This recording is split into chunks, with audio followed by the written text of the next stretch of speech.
Paging Tim Flannery. Tim Flannery. Timmy, we need you. I know you're alive. I saw you on Sunday. Ben Woods, 97.3, The Fan. Guy looked so happy and healthy, sitting watching his grandson play baseball for my team. But I thought to myself last night, Flan's not making no sense, right? My beloved Tim Flannery, kind of a clunker last night. A clunker indeed for your San Diego Padres. It's okay. It's all going to be fine. People have asked if I was going to spend a chip. I was weirdly calm about it. I do have a chip here if anybody wants to use it. I will spend it. You want to hear it? Yeah, I was pissed off last night. Nice flip there, by the way. That was the most Ben flip of all time. I know. A little. I know we'll get into the game, but I said this morning, I go, man, that game pissed me off more than any game in the last few weeks for sure. Like, that's a game they absolutely should have won. Sure. I feel like they should have won 6-1 last night. Yeah. And to lose that game and be thrown out as many times at the plate as they were, I was so mad. So that was something. Cashing in a chip. That was really something indeed. And I actually had to laugh. I really did. I laughed a lot about the first couple of innings. I thought it was fantastic. But we will get to it. Good morning, everybody. Hope you're well on a Tuesday. I'm Woodsy. That's Paul Reindl, executive producer of the program. Good morning, Paulie. Hey, how are you? Great. Ben Higgins, your friendly neighborhood sports anchor, joins us as well. Good morning to you. Good morning. And we've got something new in our chat. Friar Crier, yes, Fire Stammen, but he's added Fire Henley as well. So Sousa's safe. I mean, 7 hits last night. Not bad. Hitting the ball hard. Almost hit a, there's a lot of almosts last night, certainly. But that was an interesting one, to be sure. How was everybody's day yesterday? Back to the grind Monday. Yeah. Reporting on the sale of the Padres, which, of course, we will get into, officially approved by Major League Baseball. So we did a story there. And, then got home, watched the game, saw the videos from Petco Park of the Noah Kahan concert. Khan. Yeah. Don't know much about Noah. Obviously, I don't even know how to say his last name. I saw our Sammy Levitt scrambled his way. Yeah, he made it from the post-game show, which ended right around 8 o'clock. And by 8:45, he was in the building for the Noah Khan concert last night. Yeah, he has been packing out football or baseball stadiums across the country. He sold out 4 consecutive nights at Fenway Park earlier this year. 4 consecutive nights. Seems to be a really good dude. I have listened to his music. I hate this because I'm always ripping on that Pat McAfee, and they're not even in the same vein. He actually writes his own. I guess I'm an anomaly. My mom birthed a monopoly. This is not Noah Khan. That is not Noah Khan. I have heard of the name Noah Khan a bunch. I've seen it in print. No idea what he sounds like. So he's a singer-songwriter. He's acoustic, but he's kind of emotional. And folk pop is what they kind of describe it as. I feel like I know exactly what I'm pulling him up here. Yeah, there's but he's really popular, man. And I mean, he's from Seattle. He's really, really, really popular. Hurt Somebody is his breakthrough single from a few years ago. His voice is a little high for me. The register. So he doesn't sound. He looks like a young Bob Seger a little bit, but he doesn't sound like him at all. Don't care until you get close. Yeah, he's a little high for me, but he's good. He's talented. Said some people don't know why they're woe. It's like Kendrick. It's the same. It's the register of the voice. It's just high. It's high. I feel like I'm back in 2013 or something. Oh, in my radio heyday of Vance Joy and you name it. That's it all. Lumineers. It all blended in for me. But all sounded the same. He's massive, dude. He's massive. No, I know he is. This has been a hotbed for concerts like the last 4. So over the weekend, Hannah and I were talking. She goes, "Do you know everyone we know is on a party bus to go see Rufus Du Sol right now?" I go, "What?" And she goes, "Oh yeah, every Encinitas mom and dad are on party buses." Wait, were you not invited on the party bus? Nobody invited. They're not inviting the Woods Nancaro clan to Rufus Du Sol? Does that bum you out? There was a part of us that was like, well, it would have been nice for somebody to invite us. But then I was like, well, you wouldn't have said yes. No, I'm not saying yes. You like the opportunity. I'm the same way. Actually, you want the opportunity to be invited and then say no. That's what Hannah said. You know what? Not anymore. Now I just don't want to be invited. I'd actually prefer if you don't invite me. It's preferred now because then I don't have to lie, make up an excuse, or say no. But you're everybody's friend. Everybody wants you to be there. But no one asked us. And I said to her, Are they maybe intimidated? No. To ask the Nancaro Woods clan. It's Woods Nancaro, by the way. But we had literally, I looked at her, I go, hey, are you, you wouldn't have wanted to go to that, right? And she goes, no. She goes, but I would have liked to have been invited. And I go, I'm good. I don't even need to be invited anymore. I think I'm fine with it. Then there was Benson Boone. Yeah, I was also in Point Loma that night with my wife. We were driving through Point Loma, and I go, "Why are all these cars?" And I go, "Oh, there's something going on at Sports Arena." We looked it up, and I go, "Benson Boone." Benson Boone. Okay. So it was a split. The Encinitas mom. So a lot of Encinitas moms and kids go to Benson Boone. A lot of the Encinitas mom and dads that left kids with sitters go to Rufus de Sol. Interpol, who I absolutely love, was playing the shell. I had no idea. Same night, right? Same night. Saturday night. No, Friday night. I had no earthly idea they were playing Friday. So I'm sitting there going, I'm missing out on everything. It is the catch-22 because if you're constantly being invited to everything, then you always have to say no. And you're saying no like 90% of the time. And no one likes someone who just always turns down invitations. But you also don't want to be the person who's never invited to any, or so you don't even have the option, which means you want to be invited some of the time so you can say yes about half of the time and say no about half the time. Everything sounds.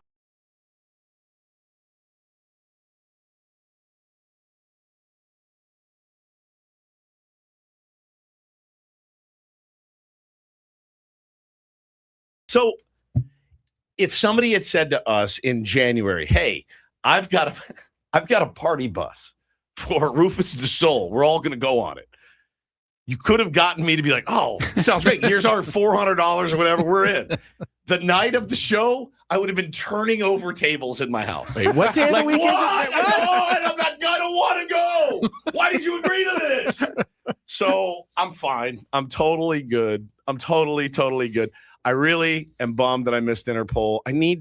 You know how Paulie used to do the Boomer Bulletin for me, where he would like, hey, here's what's on TV tonight.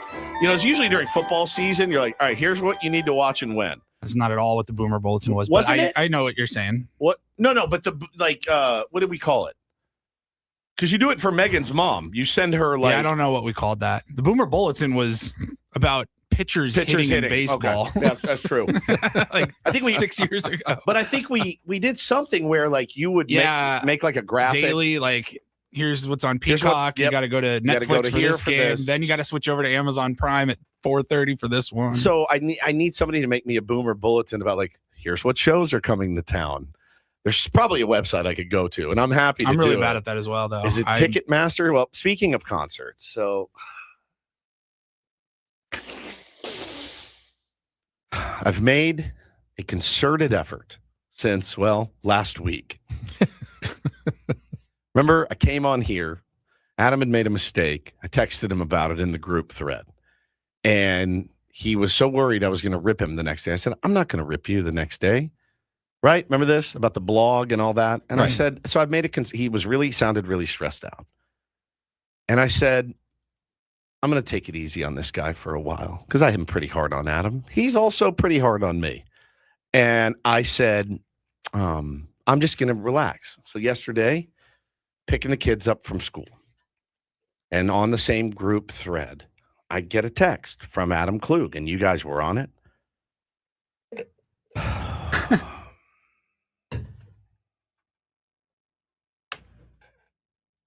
Says, are you guys interested in interviewing the lead singer of Lynyrd Skynyrd in the second week of September leading up to their concert here? Johnny Van Zandt. Then keep your mouth shut next time. Well, you didn't respond for a while. I was picking up my children. Yeah, I figured you were busy, so I... Ben says, wow. He says, I'm going to leave this to Woods, but expect him to say yes. I mean, it's Lynyrd Skynyrd. You have spoke reverently about their place in music history in the past, so I figured... From 40 years ago. I figured that would be a pretty cool thing to get to interview the lead singer from Lynyrd Skynyrd. It's the lead singer's brother. The lead singer died. So anyway. Didn't know that. So... I said, ha, ha, ha, no. And Ben says, wow, I would have lost money on that one. Again, digging my hole deeper. And then Ben, following up again, is he not really Skinnerd? And I said, well, his brother was. I said, all the original guys are gone. They passed away. Ben says, maybe they're all bumblebees now, which I thought was a great line. Good line. So wait, his brother is in the band. He just wasn't originally in the band. He's never, he goes and sings his brother's songs. He's never written a song that. So it'd be like if he's never Mick written Jagger died and then Chris Jagger was singing lead vocals Mike for the Stones. Jagger is singing for the Stones and you get to interview him. So anyway, I said, well, again, and I just said, I'm good.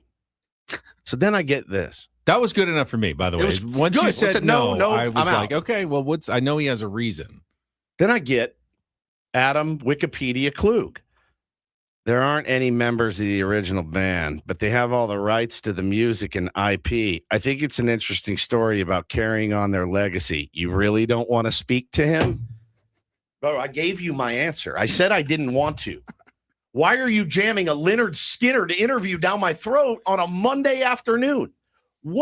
So again, it's the same thing he did to me when I said, hey man, I'm going to go on vacation. Are you sure you don't want to work? Just take, since when is, listen, no means no. Not no means maybe I can be convinced. When I say no, I don't want to do it. That goes for anything. I mean, every once in a while, someone will make a good point. No. And you go, you're right. I didn't think about that. No. You've changed my mind. But I thought about that. I thought about this. I knew what I was doing. This is actually my vein. That's is it true. not? Yeah, Do you want to interview Lou Alcindor? And I say, I don't know. Well, he was a 50-time rebounding champion and a 50-time, okay, maybe I can be convinced of that. This is my domain. That's my domain. I know what I'm doing. Now, again, there is a possibility that there's some corporate partnership. Oh, yeah. Like you got a show coming up? If you need me to interview him for your corporate partnership, then just tell me that. You don't have to sell me on, are you sure you don't want to talk to Johnny Van Zandt about living and carrying on the legacy that was one of the greatest Southern rock bands of all time? Yeah, I'm sure. I'm losing my hair. Adam just sitting on Wikipedia texting us. Just texting me killing pieces me, by the of way. Wikipedia. Read the Wikipedia. So you really don't want to talk to John Roy Van Zandt, born February 27, 1960? Yeah. I said I didn't want to. Did you know Van Zandt is also a fan of the Jacksonville Jaguars? He recorded a video. Title. I swear to God. If I had a knife, I would have stabbed myself in the throat. And I'm just reading it over going, why? Of all the things in a brand manager. In May 2006, Van Zandt underwent surgery to have his appendix removed. Hey, Johnny, it's Woodsy from Ben and Woods. I also had my appendix out. That was a mother effer, wasn't it? Hey, Johnny, it's Ben from Ben and Woods. You think this is the year for Trevor Lawrence and company? They're going to get it done?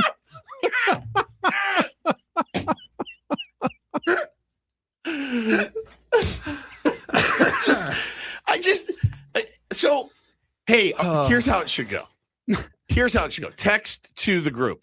Are you guys interested in interviewing Johnny Van Zandt from Lynyrd Skynyrd? You keep your pie hole shut. You keep your pie hole shut. I will say, no, thank you. Then the next text should say, okay. And that's it. That's as far as it goes, right? Like, am I out of line here? Am I really out of line? Because I don't feel like I am. Let me tell you, that text exchange kept me up last night an extra 30 minutes because I kept rereading it. Hannah's laying in bed drifting off, and I go, why? Why is he shoving a Lynyrd Skynyrd interview down my throat? I don't understand it. What is it? What is going on? And I thought to myself, I thought to myself, I go, you're a brand manager for a sports station. Why are you selling me on this? What do you need? And again, I'm such a fan. I operate better when I feel like I'm not being sold. If you say to me, hey man, we have a partnership with this ticket sales company. They want to promote this. You're going to need to interview Johnny Van Zandt. I'll make it work. Yeah, people in the chat are asking, like, oh, are they paying extra money for this interview? Like, that's a possibility that it's the ticket group asked, hey, would you guys be interested in having this interview? He never mentioned that, though. He's gonna give me a stroke one day. I'm gonna be there and I'm gonna be reading it where I'm like, hey, no, thank you. Why? Because I really don't want to. Why not? But because it doesn't make sense for me right now. Why not? How come? Can you make time, bro? Leonard's again. Not a. I think it'd be interesting to talk to the Chargers offensive coordinator. I think it's Mike McDaniel now, isn't it? It'd be. That is an interview. I would go. All right. I know people are going to get mad at this, but he's a pretty interesting dude. I'll take it. I don't need 96-year-old Johnny Van Zandt. Be like, so tell me about when your brother wrote all those cool songs. Oh, Gary Rossington, is he around? No, he's not. He's dead too. Here's a question: is a band still a band if none of the original members remain and they're all gone? I don't think so. They're a tribute band. They're a tribute band. Yeah. Even if someone's related to someone in the band, that doesn't really. It's not really the band anymore. I mean, it's a stretch when you've got like one person left and then they surround themselves with an entirely different crew. But if it's the most notable person, if it's the lead singer, I'll allow it. I think the lead singer really. Like Johnny Marr shouldn't tour under the Smiths. He tours under Johnny Marr. Morrissey shouldn't tour under the Smiths. Because it's weird because those two together is what, and Andy Rourke, he passed away. They made up the Smiths. So like you'll see sometimes Rat was a band where the drummer, Bobby Blotzer, was like, we're touring under the name Rat. And it's like, it's not Stephen Pearcy singing. Stephen Pearcy toured under like the new Rat at the same time. But the singer is the one where I think like you follow him, you'll be in good shape. Now he's sung for Skynyrd for 40 years, but he's not there. That's not. I can't think of any other bands where like the whole band has been replaced with new members. Quiet Riot keeps going on without Quiet Kevin Riot DuBrow members. Because he died. I don't know anybody else that's in it, but like sometimes a band will replace the singer, even when it's a better band. Like Bon Scott passed away. They got Brian Johnson and AC/DC, and you can like both versions, and I do, but the trajectory went through the roof with Brian Johnson. Van Halen toured under Van Halen with Sammy Hagar because the Van Halen brothers were still in it. Would you go see Van Halen if Eddie wasn't there? It kind of makes it tougher. Wolfgang Van Halen. Right, Wolfgang Van Halen. You don't played feel bass. like you're watching the original Van Halen. You feel like you're watching more of a homage to Van Halen. Judas at that point. Priest had the tryout, and they hired a guy to sing for Rob Halford, which was awful. He was okay. Like an open tryout. And then Journey they got the guy from the Philippines, I think, to replace Steve Perry. Sounds just like him. John Stamos now, with the Beach Boys. Hannah went to see the Filipino dude at Petco Park, and he murdered it. Like he murdered. Like if you close your eyes, you wouldn't really know that it wasn't Steve Perry. So yeah, I think a band can still be a band. Didn't Stamos tour with the Beach Boys? Yeah, but he's drummer though. He just played as a drummer. Are we talking only singers right now? Well, like mostly like singers. You can singers is the hard one. Like That's hey, the one you can't replace. We're Ben and Woods, but it's Mike and Fred in here. You know what I mean? The brand is a brand, but I don't know. True. I guess I mean Taylor Hawkins passes away. Foo Fighters go on get a new drummer with a new drummer. That's but right. if Dave Grohl passes away, I don't know that the Foo Fighters could continue. I mean, they could, I guess, in theory, but like Linkin Park is going around with what's her name as the new lead singer. Yeah. That doesn't feel like Linkin Park. That feels like a new band entirely. Yeah, I don't know why they don't just call it a new band. I guess you want the brand recognition, but that's what Skynyrd did. They just was like, all right, well, Ronnie's dead. Now we have Johnny interviewing on Ben and Woods, I'm sure, in the next few weeks. So anyway, it was just really, funny, and so much my embargo, I guess, is over. But what am I supposed to do? I mean, you can't not tell that story. Right? Like you have to tell that story. Yeah, the way you tell it, you kind of have to tell that story. It's pretty good. My hair is going gray. We do get to see if Petco Park can manage all these concerts better than Citi Field did. They made a point of it on the broadcast with the giant chunks out of the outfield, which Mud said was due to a My Chemical Romance show that had been played at Citi, and they weren't able to get the outfield back up. So Petco does a really good job of generally getting it ready for Padres baseball because they've got games starting on Friday when the Padres return home. So they are jamming a lot of concerts in, though. It's summertime. People like going outside, seeing music. So, as you said, lots of shows in San Diego this past week. Leonard Skinner will be here in September. All right, shall we Sorry, Adam. get started on the program today? Paulie, how was Adam your day? Lambert and Queen. There. It's another one. He sounds good, though. He does That's sound the good. thing is, like, I guess there's exceptions to every rule. Sounds really, really good. But how do you replace Freddie Mercury? Well, you kind of did. He sounds excellent. I don't know. No offense, Leonard Skinner. Congrats on your day was good otherwise, Woods? I mean, that kind of ruined it, and then the Padres lost. Yeah. So, I mean, it wasn't great. Not great. It wasn't great. It wasn't. I didn't get super mad though. I just didn't. I thought it was funny, but they've built up a little equity with me. You know, the Padres have. Yeah, the way they've been playing lately. Like I was like, I mean, this sucks. I feel like now they need to have a 3-run comeback in the 8th inning to steal a victory. Now that they gave that one up. Overall, they did not play a bad game. No, in terms of great pitching performance.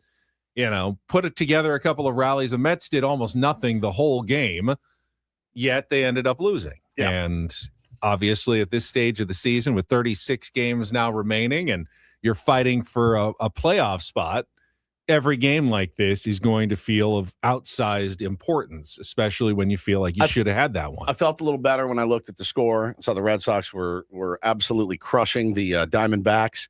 Was a little bummed. Some real controversy in the Phillies game. If you guys saw we'll talk about it. Yeah, could have cost us another half game in the stand. We'd still be tied, and now we're a game behind the Phillies. And we'll tell you what happened in the 7th inning. Really nuts. Got Clayton McCullough ejected from that game. The Miami Marlins manager, they were taking on the Phillies, and why they possibly lost that game on just a horrible call by an umpire, and then a questionable ruling after the horrible call when it was reviewed. So we got a lot to get to on the program today. We'll take our first little time out, then we will come back. We will crap up a Padres 2-1 loss and get into all the sends and nonsense and plays at the plate. Nonsense of the first game of the series against the New York Mets. We'll tell you a couple of special guests that we'll have on the program today.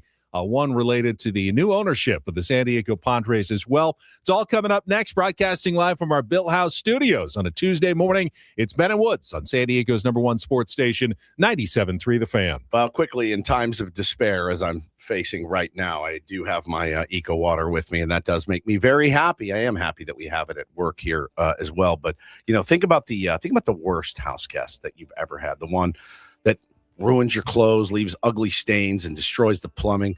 You're paying a monthly water bill to get that guest to live in your house. Southern California water is rock hard. It's basically liquid gravel eating away at your water heater, trashes your appliances, it dries out your skin, your hair. We got tired of fighting it. Plus, we just wanted some good, delicious, healthy water in our home. That's why we put the Eco Water SoCal system in our house. Everybody's obsessed with it in my house, including my cats who go and drink from the faucet, even though they have bowls of water. Listen, let these guys come out and do a free in-home water test for you. Call 760-350-3338, 760-350-3338, or go to ecowatersocal.com. Let them know Woodsy sent you. Not everything in life should be hard, my friends, especially your water. Keeping it soft since 1925.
He just here. I'll show you a little. Just a little. Please Just don't. a little bit. What hurts on you? Nothing at all. A little bit. Not that now. So let's say whatever you're about to touch is the only thing. Let's say It's gonna hurt. Right? All right, yeah. Okay. Pretend your knee hurts. Pretend your knee. It's going to in a second. Right here.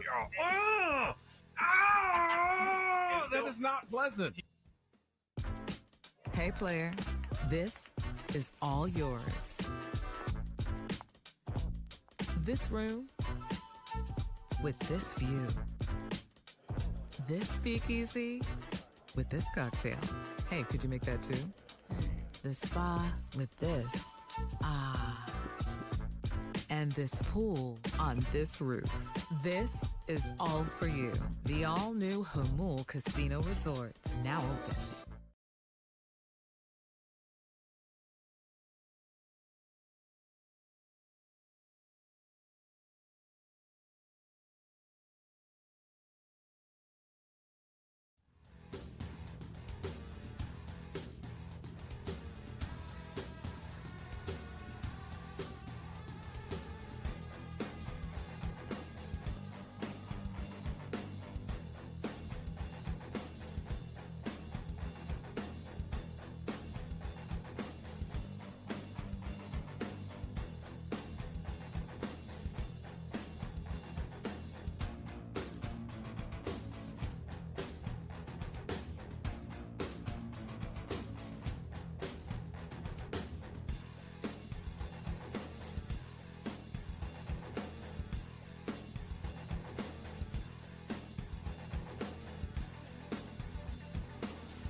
To you by David P. Shapiro, criminal defense attorneys helping good people regain control of their future when charged with a crime since 2010. Visit davidpshapirolaw.com.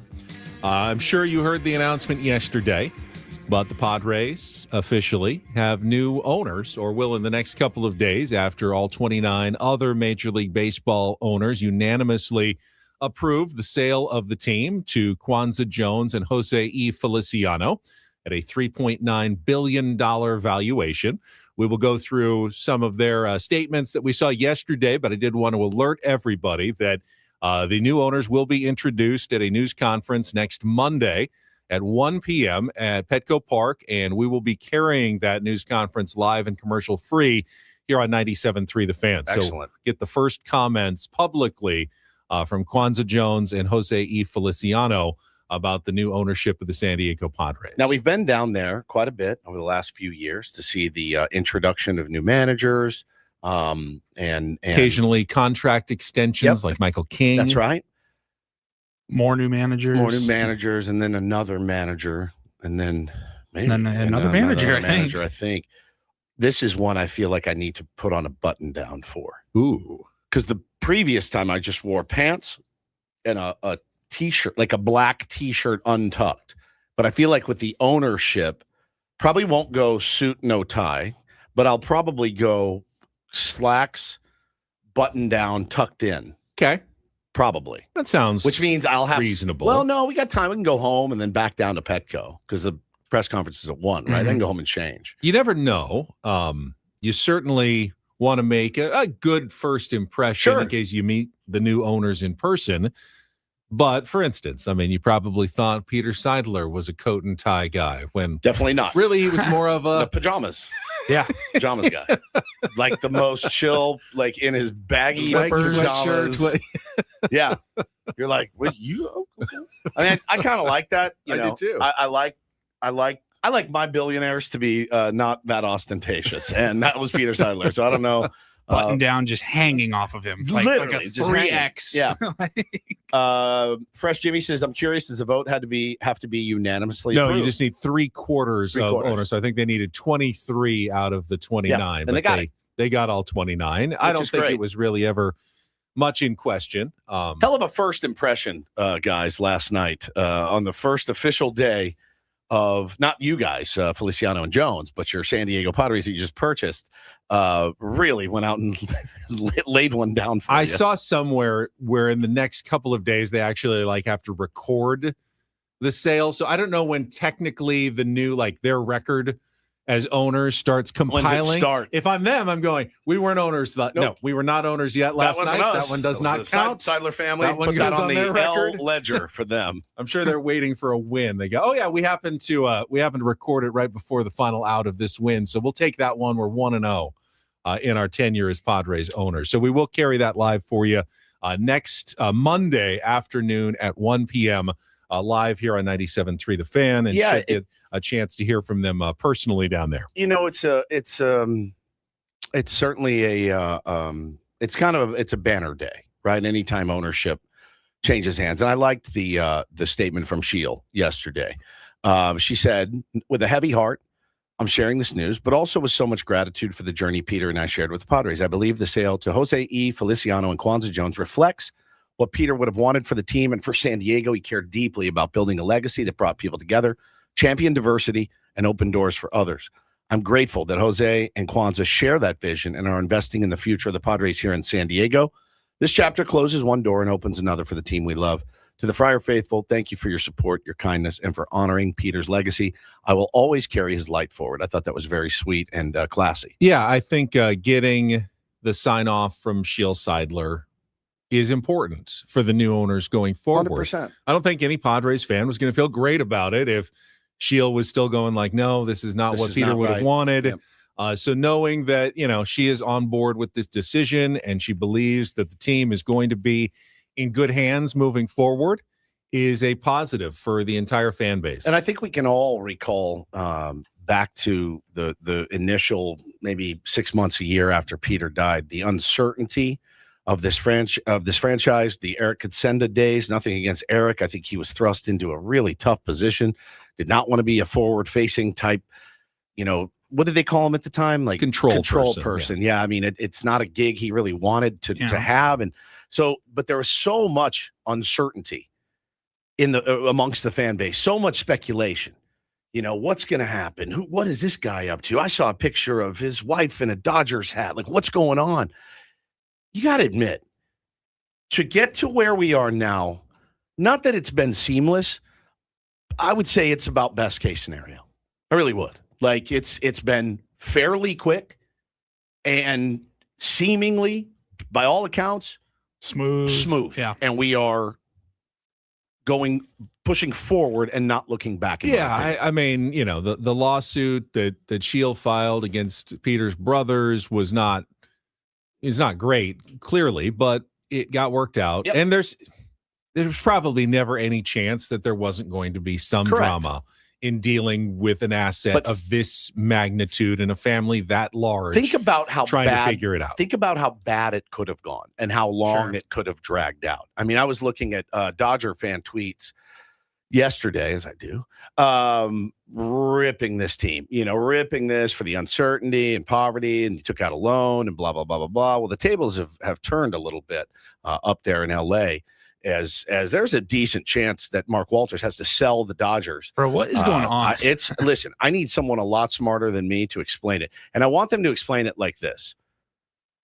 Woodsy, let's say you and Ben and Paul have a lemonade stand and then go from there. Okay. That's what I want it to sound like.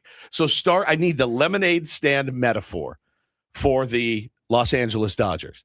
Can you do that? Yeah, this is beyond my explaining abilities. It's beyond it. Yeah. Okay. That surprises me. Beyond my abilities. Kudos to you for admitting that instead of just trying to BS your way through it. Yeah, there's some sort of loaning to yourself. I have no idea what that means. How can you loan money to yourself? I don't get it. Oh, it's very shady. So someone will also have to explain it to me like it's a lemonade stand. It's interesting, too, because it begs the question. Should we put asterisks on those World Series if that money was obtained illegally and spent? Okay. Interesting question. There's one you won on 20 because it's just a short little 60 game season. And then you had all this illegal money that you spent on all these players. Asterisks are all around. Right? Fair, I think. If they're going to put a 61 asterisk on Roger Maris, I think you have to do it here. I do believe that the Dodgers are still profitable in and of themselves. It's very easy to be profitable. I think it's his other business that's the shadier part that's being investigated. Sure. Unfortunately, I do think the Dodgers make money hand over fist, and that's part of the problem. That's the one clean thing he did was the Dodgers. I'm sure of it. In the announcement yesterday, it is notable. Final sentence after introducing Kwanzaa Jones, Jose E. Feliciano. Feliciano will be designated the Padres control person in accordance with MLB governance requirements, and the Padres will continue to be led day to day by Chief Executive Officer Erik Greupner and President of Baseball Operations and General Manager A.J. Preller. So no changes in leadership for the San Diego Padres, and with that in mind, we will be joined at 8 o'clock today. A little special surprise guest, Erik Greupner, will be with us, and we can talk about the approval of the new ownership and what the next steps are coming forward for the San Diego Padres. All guests on Ben and Woods appear on our SDCCU fan hotline. It's not big bank banking. It's better.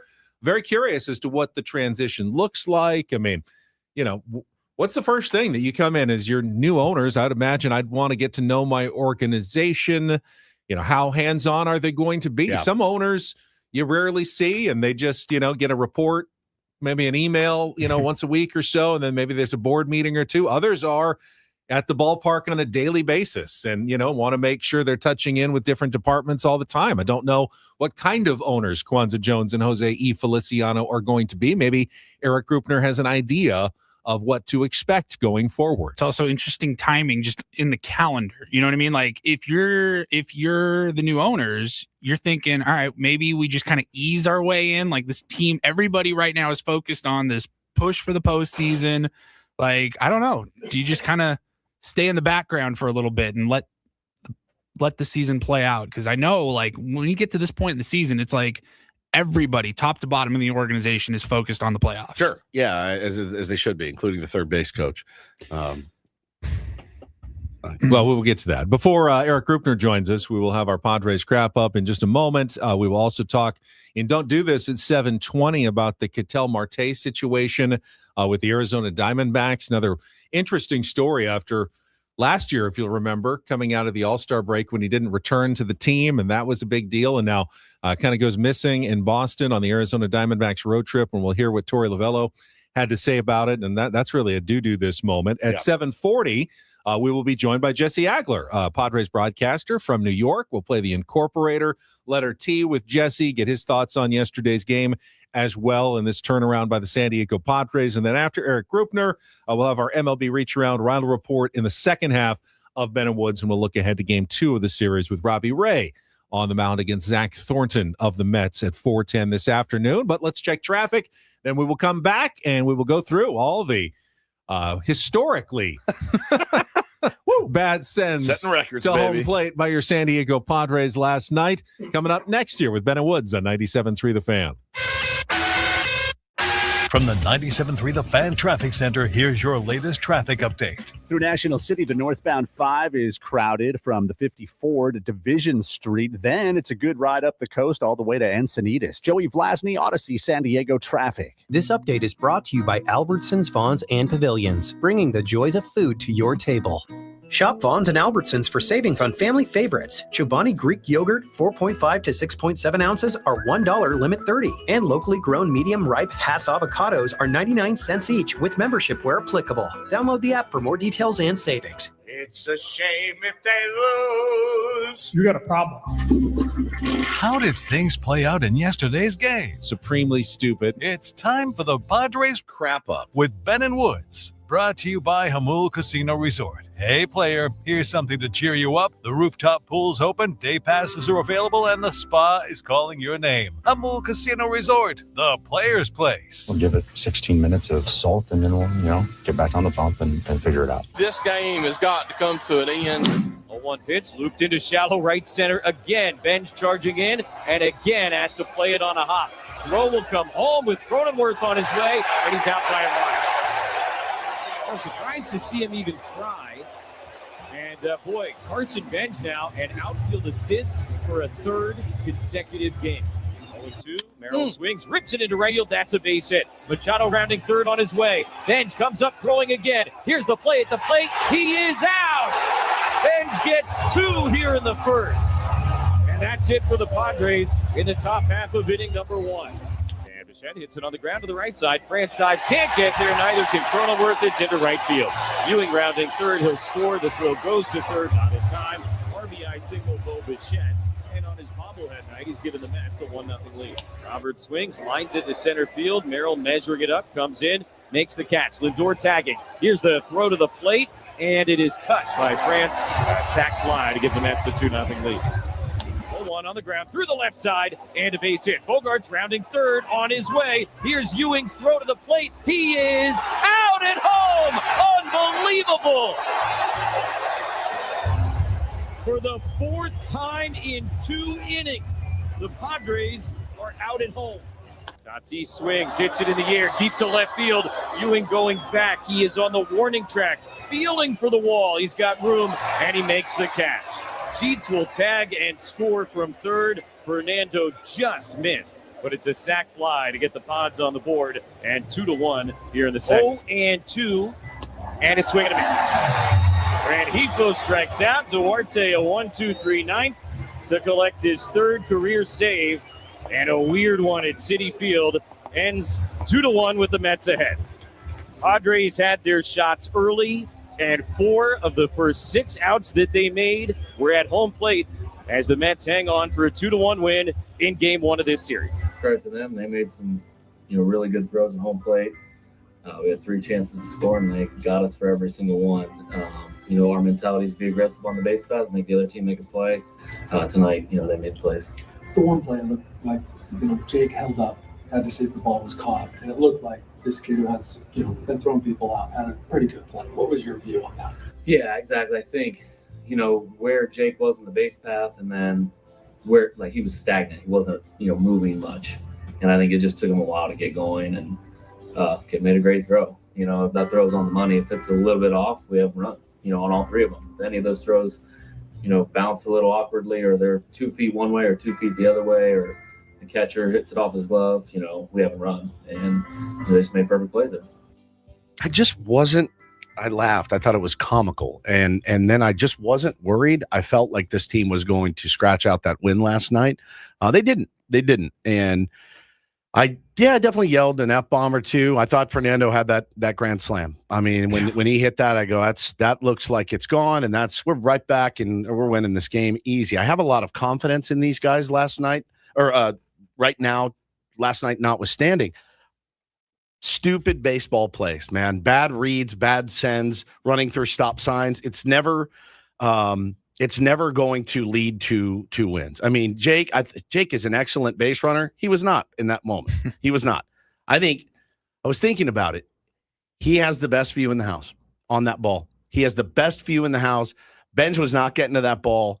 I think as soon as it's hit, you turn, you look, it's down, and I'm scoring. I think if he got a better read, he scores easily. Man, he's just slow. He was going hard, and he had a good read. Send. That's a man. He had a good read and was running hard. The guy made a good throw on that one and got him. I thought Alvarez had a really nice pick, but he had all the time in the world to get Cronenworth because he was 17 feet from the base when he picked that ball. And it's disheartening. It's disheartening when you string that many hits together for that not to materialize into a lot of runs, actually, not just a couple, but a lot of runs. That should have been a huge inning. They were seeing McLean well, which gave me, I was happy about that. I mean, hitting the ball off of McLean, I know a couple of them were bleeders, but Nando squared him up. But then, McLean settles down and gets into the sixth. Yeah, I think both things can be true. I think I was super upset with last night's loss, but it doesn't change. Like, I still think they absolutely have confidence in them to go out there and get the job done tonight. And even tomorrow, you still win a series. I don't think this isn't a trend, but still, that was, I thought, infuriating, the fashion in which they lost. I thought Walker Buehler pitched pretty damn well and probably should have gotten a win. I feel like that, like I said earlier, I feel like that they should have won 6-1 last night, and to lose 2-1 was painful. And then, quite frankly, didn't really want to hear after the game, hey, if that ball hits a rock and bounces the other way, then 3 of those runs could have scored. I'm like, yeah, and if Nolan McLean got in a car accident on the way to the game, maybe he doesn't make his start. I mean, dark, right there. That is dark. That's very dark. Well, I hate the could have, would have, should have. If Fernando hits a grand slam, then we're not even talking about that. You survived the last 8 years then in this barely room. have. It's infuriating. I will argue process, because the first 11 batters of the game for the San Diego Padres, Nolan McLean almost did nothing correct for 11 straight batters. It started with Tatis scorching a liner that somehow he caught. Cronenworth single, Machado single, France single, Merrill single, Campy walk, Sheets hit by a pitch, Bogarts walk, Rengifo force out.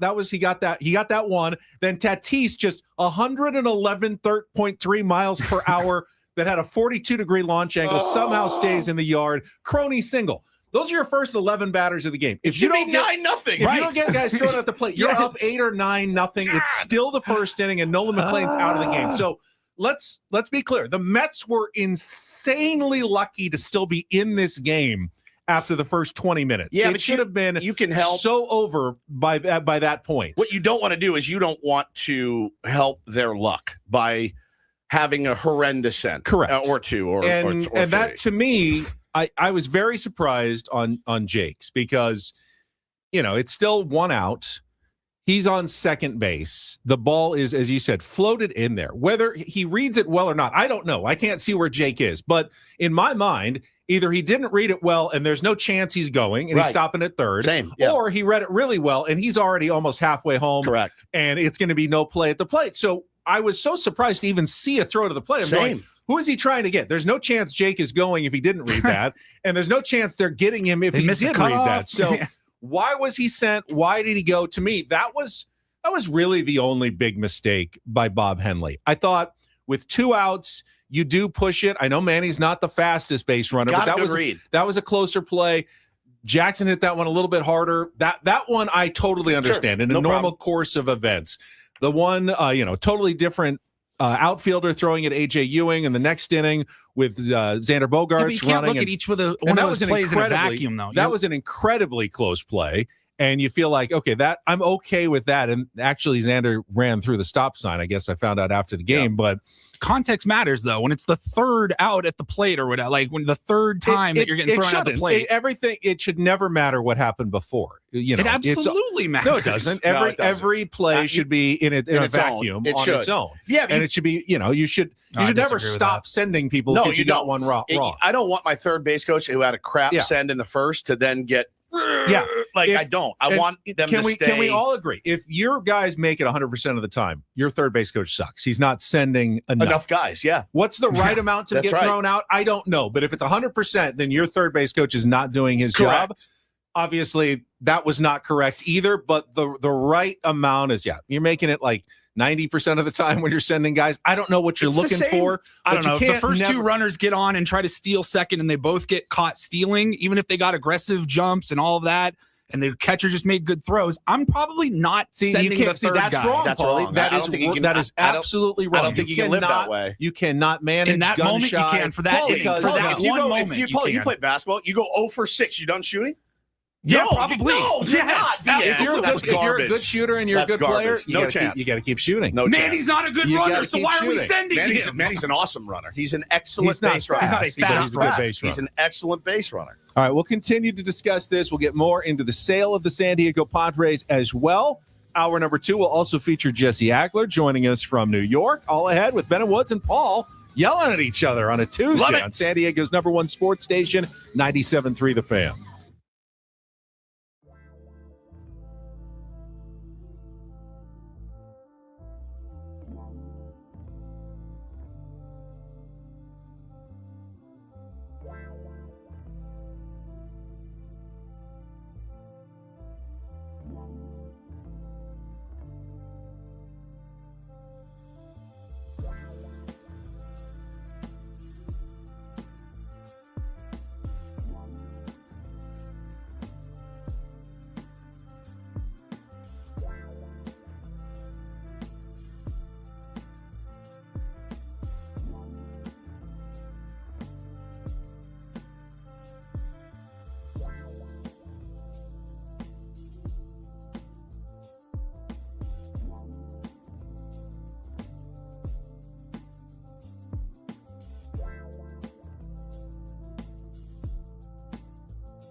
Like this tweet from Barely Bacon says, Padres baseball's been good lately. When we lose one game and arguments break out on the air next day. That is true. That is true. I was remarkably calm about. I was glad Crony was okay because he did almost a full flip, landed on his shoulder pretty hard, got up and was fine. Manny got tagged in the face. It could have been insult to serious injury. There's that one minor leaguer that one time who did like the flip over the catcher and actually was safe. The catcher missed it. That's not something you want to be emulating, especially on the big league level. No, and they've obviously banned, plowing into. It would have been a perfect time for Jake Cronenworth to plow right through Francisco Alvarez last night, and Manny Machado as well. But it's in Crony's example, it's no bueno anymore. When he's out by that much, don't you just pull up? Like, are we mad if he just pulls up? Maybe like he backpedals or tries to get into a pickle, but like if he just holds up and takes the tag, are we mad at that? Because if he flips over the catcher and breaks his collarbone, you live to fight another day. I'm super stoked about that. I think you've got a better chance if you stop like 10 feet out and you go to the catcher. Your shoelace is untied. Literally. Just do the dance like the deke. It was crazy. It was crazy. Baseball coverage on 97.3 The Fan is presented by Xfinity. Score the most reliable Wi-Fi, one price, 5 years, guaranteed. Xfinity. Imagine that. The YouTube chat actually is running a little more in favor of Paulie. Sure. Stop sending. That's not what you want. You don't want your players or your coaches. If you make a mistake in the first inning, whether you're a player or a coach, I need you to be free the rest of the game. I need you to flush it down the crapper and try not to do it again. In the first play is a colossal mistake. It was a colossal mistake send. No one's denying. The second one, little bit closer, probably not a great send. Two outs versus 1 out makes a difference as well. It makes a difference. And then the third one, Xander ran through his stop sign. He might have been safe, honestly. He was so that play close was to being really safe. close. So, they didn't challenge it, but I didn't see a really definitive angle. I need what's his name? Bob Henley? I want to say Bob Don Henley every time. I want Bob Henley to get down to the heart of the matter. He is one of the boys of summer. This is the end of the innocence. All right? The boys of summer need to go out and play baseball. And I want coaches and players to be able to make mistakes. I wasn't necessarily suggesting that like one mistake in the first inning dictates, changing your philosophy for the rest of the season or anything like that, or even the series for that matter. But I do think context a little bit matters where you're looking at like, okay, we're tagging this guy up. Maybe instead of making a second straight out at the plate, we hold up and we go for bases loaded and try to keep the thing rolling. They weren't tagging him up. They were hitting soft bleeders into the outfield that were dropping. So, again, I Nando hit the ball hard off of him. The rest were like, boop, boop, which fine. You take those and you got to cash those in is a good point. And I said at the break, I have so much confidence in this offense lately that I wasn't worried. I thought we'd get those runs back. We didn't. And so it's a bummer. I was arguing confidence in the offense for the other way. Like for that I feel like they're going to be able to string some hits together. Station to station. Let's not make another out at the plate. Yeah. There was in Paulie's kind of side of the argument, there was a very, rookie year Tatis vibe where people just kept going on him when he moved out to right field first time. And they just kept going on him and you were throwing like him out. Yeah. And he kept throwing him out. It was like, are they going to learn at some point that you do not? And then they eventually did. I have no doubt that Bob Henley and the Padres knew the scouting report on Marcus Benj pretty well before the game. I don't think it surprised him. 104 on one of his throws, though, is nuts. I mean, with accuracy at 104, get that guy on the mound. My goodness gracious, that was very impressive. QF baby, I don't want to sound that out. Says you might want that, Woods, but it's not even human nature. No, it's not, but it is in the big leagues. For the great ones, right? All the great ones are able to flush an error, a strikeout, a double play. And they, why? Because they know they have other opportunities that game to make a difference. And the same goes for Bob Henley. Carson Bench. Did I say Marcus Bench? Carson Bench. Yeah. So you know what I'm saying? Like in the big leagues, it's actually a requirement to be able to flush a bad pitch, a bad at bat, a bad stolen base attempt, a bad error. You have to, or you won't make it. And remember what Craig Stammen says after the game. is also not necessarily what he's saying to Bob Henley. Sure. Oh, yeah. Behind the scenes, he may publicly want his team to remain aggressive and not get gun shy. So he's going to say, yeah, I like that. I want us to keep doing that. And privately, he's going, dude, if Jake Cronenworth doesn't have a read and he's not going, as he said, you got to hold him in that situation. Yeah, and split second decision. you do make that distinction that sometimes public comments and private comments are different. This all comes. Walker Buehler was terrific. 6 innings, just 2 hits, 2 earned runs. Hate to waste a start. 2 like walks that. and 4 strikeouts. Unfortunately, the 2 hits all came right there in the first inning. One of them was just the most seeing eye bleeder between first and second that scored a run. Was that what he was upset about? That's what he said he was upset about. Just the seeing eye nature of the hits that he was giving out. There was a video of Walker in the dugout looking like he was yelling at teammates and upset. And he said, yeah, I saw the video. I've heard it's going around. I was mad at the bleeders, and, it wasn't directed at anyone in particular, or, feeling like his defense let him down or something like that. He says that's not what it was. Okay.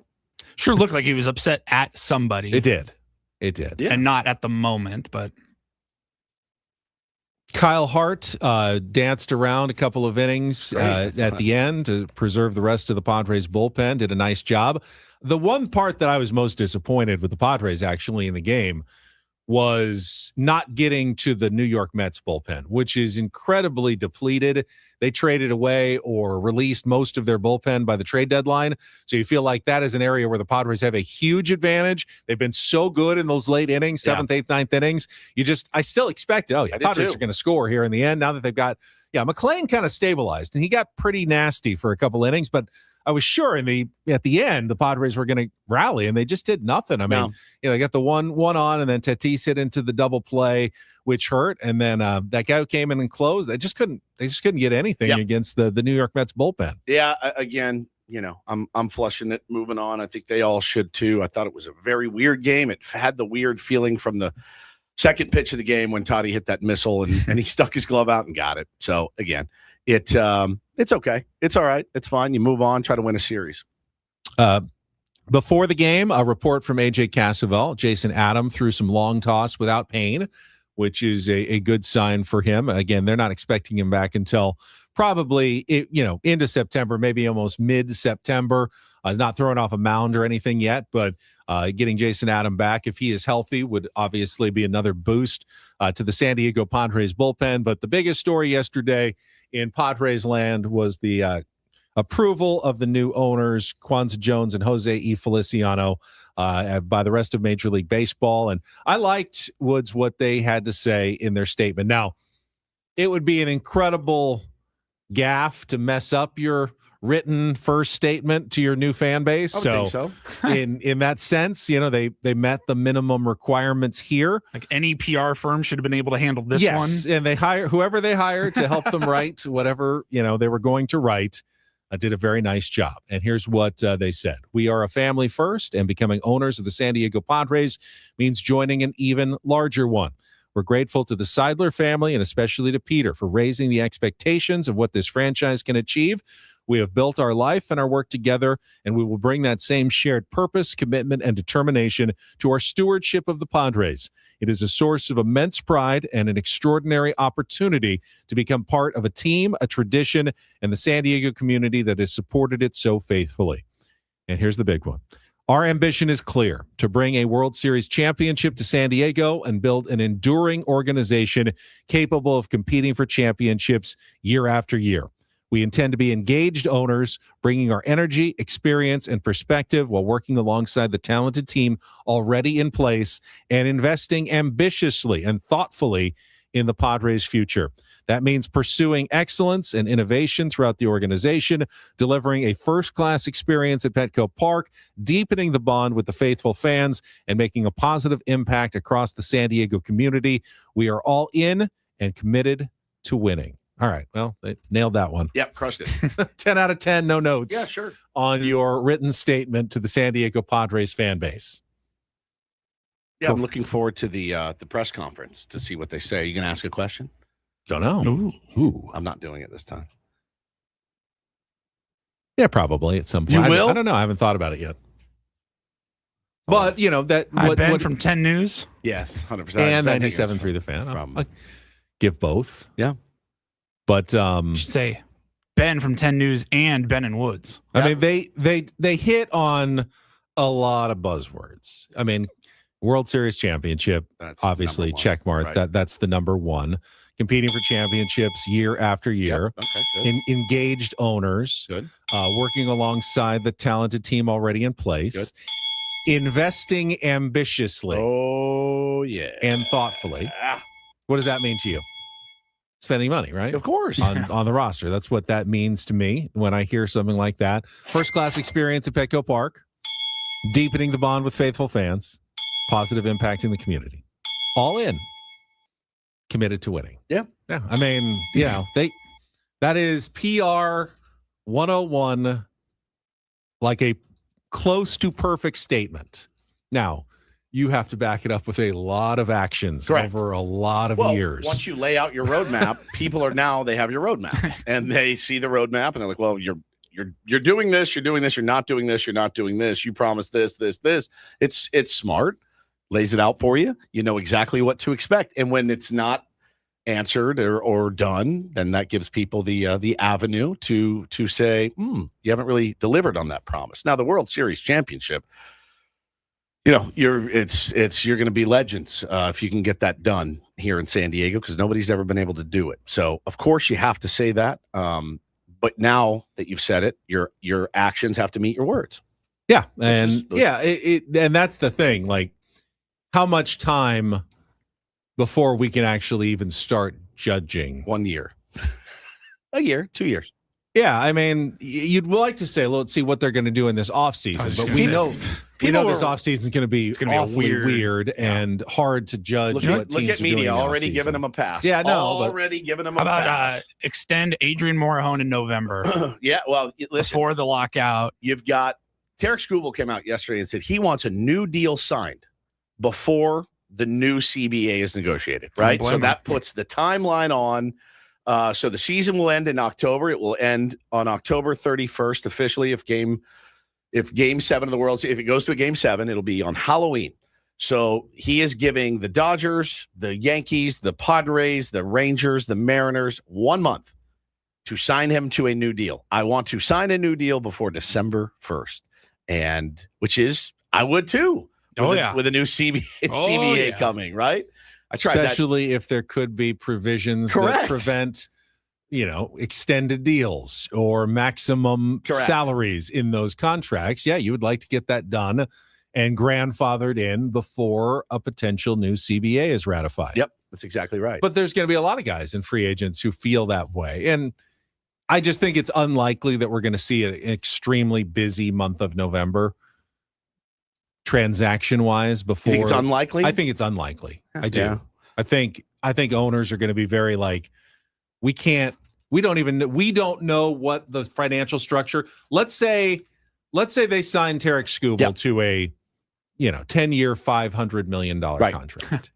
And then the new CBA says, all right, we're grandfathering those in, but we also have a salary cap. So now we have to reduce our salary by $170 million because we just added. They're gonna handcuff themselves. They can't really know or plan for the future with these big contracts without knowing what the CBA looks like. Is there going to be luxury tax? How is it all going to look? How do you sign a guy with no possible idea of what the consequences are with that much money? It just doesn't make any sense for someone to sign Tarek Skubal before. Well, it makes sense before a new CBA is ratified. It makes sense if you want Tarek Skubal on your team, right? And you're like, I have to have Tarek Skubal. But if it comes at the cost of 9 other players that you have to get rid of, you don't really want Tarek Skubal. Who's that going to be? Well, I mean, if the Dodgers are $280 million over a salary cap and signing Tarek Skubal puts them $330 million. Just borrow more money from yourself and pay yourself off, whatever you're doing right now. That may not be allowed under the new CBA. So I just don't know that they're going to be able to do that before a CBA is actually decided upon. Yeah. Listen, I think but that's not just true of the Dodgers. That'll be true of the Padres and every other team. Yeah. Do you think it would be foolish to sign a Tarek Skubal? Yes. You do. Before the CBA? Yeah, absolutely. But then you have Tarek Skubal. Yeah, but again, at what cost? Whatever he wants. Like if you want him and he's a part of your team, you need a team around him, though. Yeah, and but if these you can't guys afford a team around these guys him make because billions and billions and billions of dollars. Yeah, but they may not be allowed to spend those billions of dollars under a new CBA. Right. So you get to spend it now. You can spend it. Yeah, but again, what if that counts against your CBA? But it's if you sign it then before the new CBA. We don't know that. We don't know that. It No, can't. we don't. It can absolutely can. How? They can absolutely count. So you're salary. okay, fine. So you're the Dodgers. So you're telling me then Kyle Tucker's deal could be picked apart. The Dodgers may have to go on a fire sale this offseason. There's no way. Dude. If they come up with a salary cap and the Dodgers are $180 million over it, they will have to shed $180 million in payroll. That's not. I don't think that's definitely a possible I don't outcome. think that's true. That's what the owners want. Well, they're saying that's what they're fighting for. Well, they're saying so they want the owners want to have to restructure all of their deals and cut payroll by $180 million. I don't know how much. I mean, that number is completely unknown at this point. But the Dodgers are so far above everybody else's payroll that if there is a salary cap, it would be very likely that the Dodgers would have to go on a fire sale that doesn't of make getting sense rid of because, contracts. So knowing this was coming, the CBA, the negotiations, why would you, on God's green earth, go out and pay $120 million to win potentially 3 World Series? No, this year. year. Yeah, well, Kyle to Tucker, win this World Series this year too. Edwin Diaz. Yeah, to win this But World wait, Series. you're still going to have to restructure all your deals. Yeah, that doesn't make any sense. Well, they are going all in right now. And they will deal with the fallout of whatever the CBA is. Which is why I'm saying you sign Tarek Skubal before the thing, and you deal with the fallout. Yeah, but Tarek Skubal can't win you anything before the CBA. Nobody can win you something in the future. Then you have Tarek Skubal, is what I'm saying. Mm-hmm. I just think you know what would I mean? be an incredibly risky thing to do without knowing what the financial consequences of it are. Honestly, I think that's not just for the Dodgers. That's for any right team. now. That's like for if the any Yankees team went out and signed him, or the Mets went out and signed Tarek Skubal, made him a huge offer. I think you worry about the Piper later in a deal like that.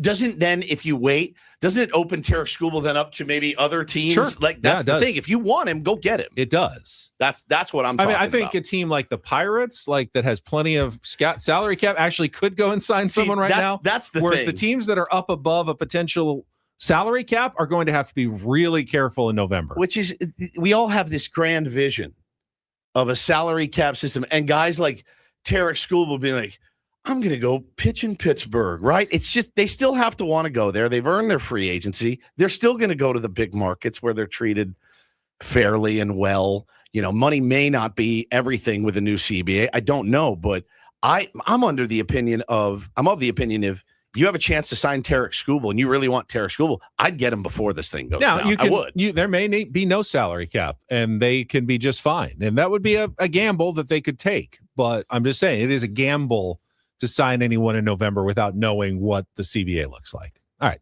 Well, then they took a lot of gambles this year. We will take a timeout. When we come back, the Ketel Marte situation. Again, Arizona dealing with this during a pennant race. We'll hear Torey Lovello's response to one of his key players going missing before the opener to a series against the Boston Red Sox. That's coming up next. Broadcasting live from our Bill House studios. We know how. It's Ben and Woods on San Diego's #1 sports station, 97.3 The Fan. You know, when your baseball team is in the hunt, every decision matters, like sending a runner at third base. Preparation shows up, mistakes get magnified. That's the same mindset people need heading into retirement. Once you're close, there's less room for error. Market downturns, inflation, or poor timing can have a bigger impact. That's why Trajan Wealth helps people prepare before it's crunch time. TRAJANwealth.com. Their fiduciary advisors help build income and investment strategies designed to weather volatility, so you're not reacting under pressure. They're local, independent, and right here in San Diego with offices in Liberty Station, Carlsbad, and Escondido. So if retirement is getting closer, now is the time to be proactive. You can start by calling 1-855-TRAJAN1. That's 1-855-TRAJAN1.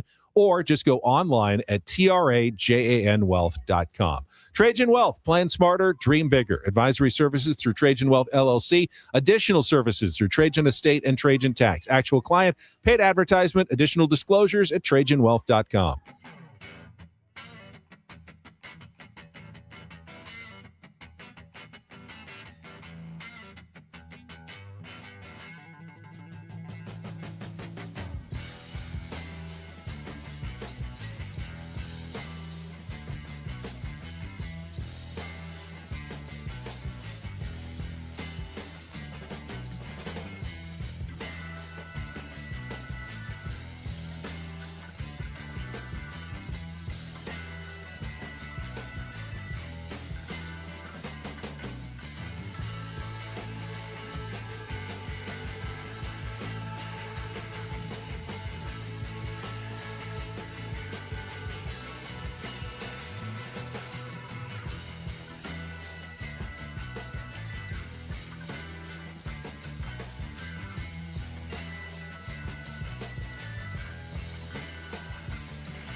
player, this is all yours. This room with this view. This speakeasy with this cocktail. Hey, could you make that too? The spa with this. Ah. And this pool on this roof. This is all for you. The all-new Hamul Casino Resort, now open.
Ben and Woods brought to you by David P. Shapiro, criminal defense attorneys helping good people regain control of their future when charged with a crime since 2010. Visit davidpshapirolaw.com. We got Jesse Agler coming up after the bottom of the hour, but right now, Woodsy going to kick things off on Don't Do This. Man, this is I don't know how much sports adjacent it is. It may be. You may end up finding out more about it, but there was a huge story that broke out of Penn State University yesterday.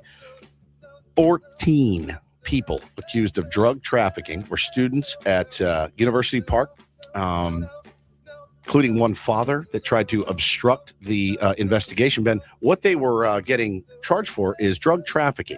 Large amounts of cocaine, kilos, were brought in from Philadelphia and New York to State College, where they were cut and packaged for sale primarily to Penn State students. In fact, it was one fraternity that had their pledges, pledge season right now, cutting and packaging cocaine, sitting in a room like you see in the movies with the masks on and just cutting and bagging all of this blow to send out. I always wondered how accurate those movies are. They're very accurate. You don't want people putting it in their clothes, so they would make the women topless and have the masks on, and they would just package. And you don't want to be breathing it all day. Correct. That's probably not good for your health. The cutting agents and all of that, but. Yeah, man, they are. It was the Delta Upsilon and Sigma Chi fraternity houses. Packaging was done by fraternity brothers and oftentimes pledges. 14 guys are really in a lot of trouble. And you see the mugshots, and it looks like you and your friends in college. I mean, it's just they look like the most normal dudes you could ever find, and they were running a massive drug ring. San Diego State had a huge drug bust. For one, I'm shocked that there was illicit narcotics on college campuses in this country. The one at San Diego State was right before I got here, like 2 years, a couple of years before I got there, and they were still dealing with all the repercussions. Talking about it. Oh yeah. They're like, oh yeah, that fraternity, they got in big trouble. Call us today says Penn State likes a good scandal. They do. They like a good scandal every now and then. I feel like Upsilon is kind of the funniest. It is Upsilon, isn't it? There's an epsilon and an upsilon. Is it oops, not upsilon? Upsilon? I'm not sure. Oop. I'm not fluent in Greek. Upsilon. Man, there's like the cool ones like Sigma and Alpha, Ligma. All right. All right. Epsilon. There's Epsilon and Upsilon. Yeah, there's both of them. Yeah. Believe. Yeah. I want to couch this next don't do this in terms that I think we all have empathy for Ketel Marte, who has gone through some stuff. Remember last year coming out of the All-Star break, his home in the Dominican Republic was broken into. Yes. Seemed like he was very worried about it and decided not to report to the Arizona Diamondbacks for the start of the second half of the season. They had to place him on the restricted list. It created quite the kind of controversy and furor in Phoenix, but he ended up coming back to the team. They did try to trade him in the offseason. They were unable to do so. I think there is some hesitancy, as talented as Ketel Marte is, that other teams were not necessarily willing to jump in. They were also talking about maybe trading him at the deadline, but the Diamondbacks were still in it, and he's a very good player, so they ended up keeping him. He also got, I think, his 10-5 rights this year, which means he can veto any trade, which makes this story very concerning for the Arizona Diamondbacks because Ketel Marte, who traveled with the team from Atlanta to Boston after their series against the Braves, they were opening up a new series against the Boston Red Sox last night, just didn't show up for the game. AWOL, absent without leave for the second time in 2 seasons, which, of course, prompted the Arizona Diamondbacks to once again place him on the restricted list. The reporting was very vague early on with all of this. And when we started talking about it via text, going, what's going on? I'm like, do they even know if he's okay? Like, did something happen to him? Is he missing, or really is he in his hotel room and they know he's there? He just didn't make it to the ballpark. It was really weird because he posted like the view of landing in Boston on his Instagram, like the night before. Yeah, the night before. Like, we're landing in Boston, and then, by all accounts, they expected him to be at the game yesterday. The doo-doo this for me. DD mega doo-doo. I think goes to his skipper, Torey Lovullo, who I think we all love and respect very much. We had him on the show one time, and he was fantastic. One of the top 5 interviews I think we've ever had. And you can hear it in his voice how concerned he is for a guy that he loves very much. And just listen to him speak about what went down. Earlier today, the lineup came out 15 minutes prior to the game, and then we saw that Ketel went on the restricted list. Can you take us through what happened? Yeah, it's been a crazy day. All I know is that he's dealing with a personal issue. We're trying to figure that out, and he didn't show up today, and he was put on the restricted list. That's as much as I know right now. I'm sure in time we'll start to uncover and unravel some information, but I knew that there was something going on today when I met with you guys, but I still believe he was going to be here. He just didn't show up.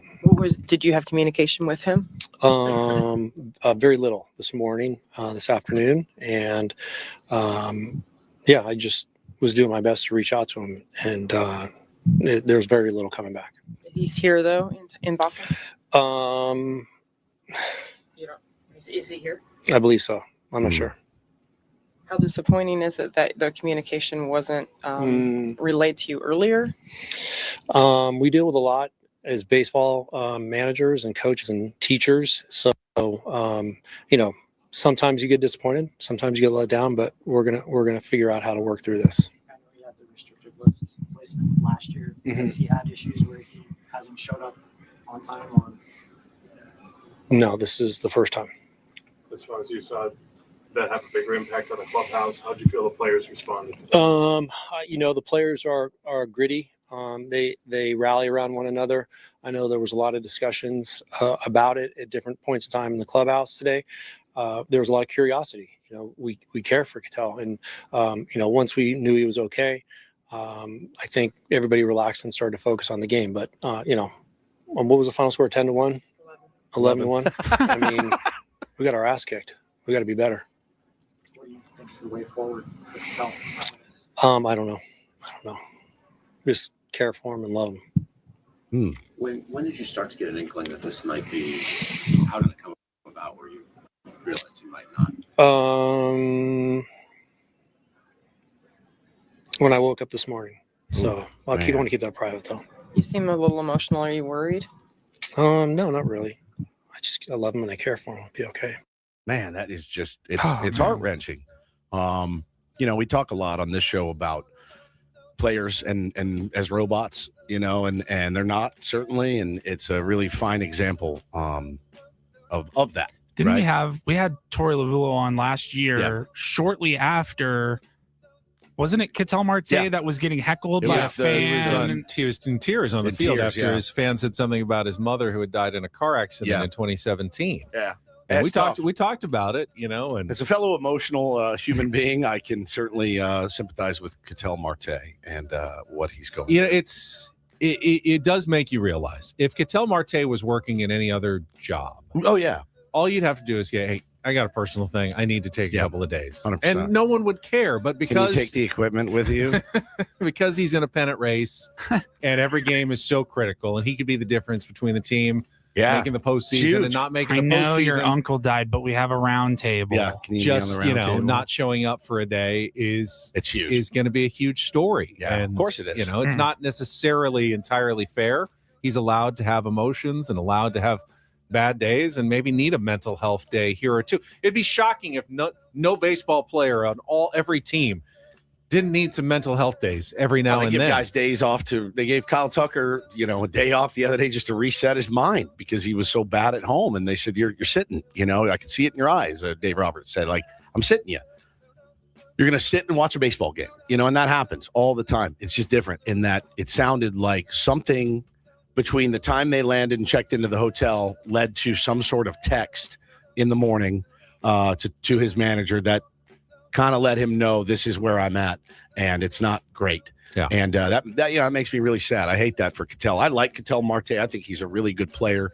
I think he plays hard. But yeah, you're super bummed if you're his teammates because, well, you're in a fight, you're in a dog fight and one of your dogs isn't there and that bums you out. But also, it's your teammate. You're there for him. If something happened to one of you guys, as much as I'd miss you on the show, I'd be like, you got to get your head right first. Like that comes way before this or that. In my opinion, it does, and it's bigger than sports. With such a proliferation of men taking their own lives, men not talking about their feelings, with men dealing with things with substances instead of talking it out. Take your time, dude. And it's not just because we're against you guys in a pennant race. It's because I think these guys need to be looked at as human beings more than they are. And that is Don't and Do This for a Tuesday. That was Don't Do This with Ben and Woods on 97.3 The Fan. We got back-to-back Padres guests coming up. Jesse Agler will join us from New York, and then Padres CEO Erik Greupner talking about the new ownership approved yesterday. All coming up with Ben and Woods. Don't go away. San Diego's #1 sports station, 97.3 The Fan.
He just here. I'll show you a little. Just a little. Please don't. Just a little bit. What hurts on you? Nothing at all. A little bit. Nothing. Now, So let's say whatever you're about to touch is the only thing. Let's say It's gonna hurt. Right? All right, yeah. Okay. Pretend your knee hurts. Pretend your knee. It's going to in a second. Right here. Oh, that is not pleasant. Hey, player, this is all yours. This room with this view. This speakeasy with this cocktail. Hey, could you make that too? The spa with this. Ah. And this pool on this roof. This is all for you. The all-new Hamul Casino Resort, now open.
As I mentioned, to get back-to-back Padres guests, Erik Greupner will join us at the top of the hour. So let's get right to Jesse Agler on our SDCCU fan hotline. It's not Big Bank Banking, it is better. Joining us from the Big Apple. Live from New York. Where you make at least one trip to New York every year, sometimes two if the Padres also play at the Yankees. Those trips a little different than some of the other ones when you go to New York City, Jesse? Yeah, I mean, I have like friends and family reaching out every 30 seconds, so it becomes very stressful and hectic. So yes. Plus all the, dealing with the city and everything, it's a little bit different than probably going to Kansas City or Minneapolis or something. Yeah, I mean, look, there are definitely some things that are the same no matter where you are, like the cadence and the rhythm of the season, like you get on a bus, you go to the ballpark and all that. But there's no doubt, like New York has a unique energy. I think anybody who's been here knows that.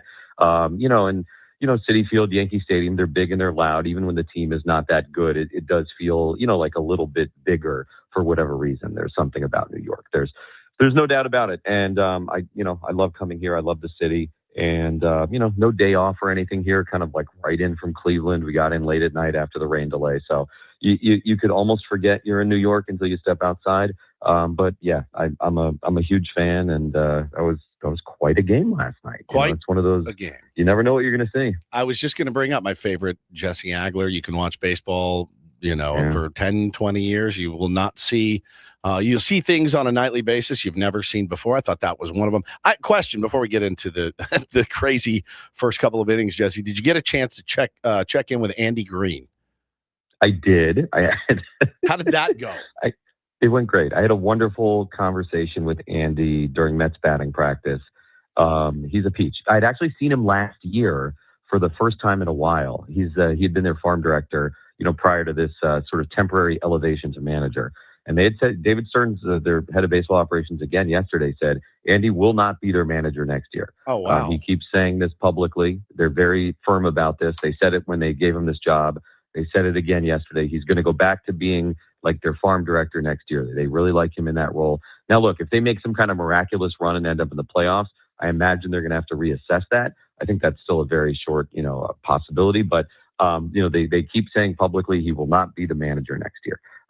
So, I think he's very loose because of that. I think his team is very loose because of that. I think that's a big part of why they're playing as well as they are.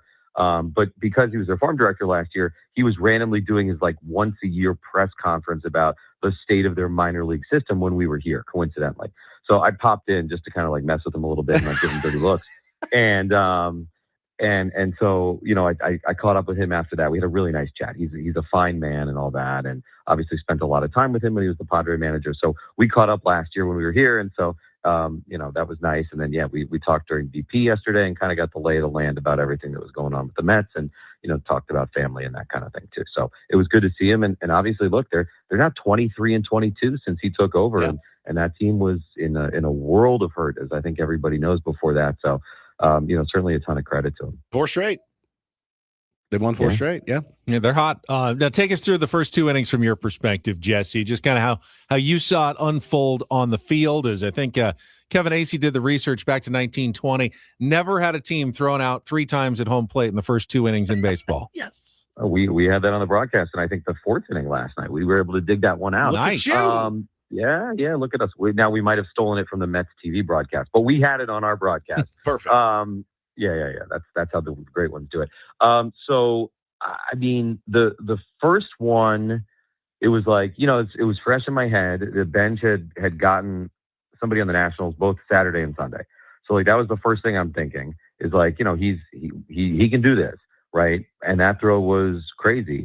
I hadn't necessarily seen in real time that Jake had held up the way he did between second and third because I'm tracking the ball, right? So I'm looking at the ball, I'm following it into right field, and I see the throw come in, and now next thing I see is that Jake's out by 5 feet. Then obviously you look at the replays and you go, oh man, probably in a perfect world, you're holding him there, because he wasn't going all the way. Plus you're about to have bases loaded.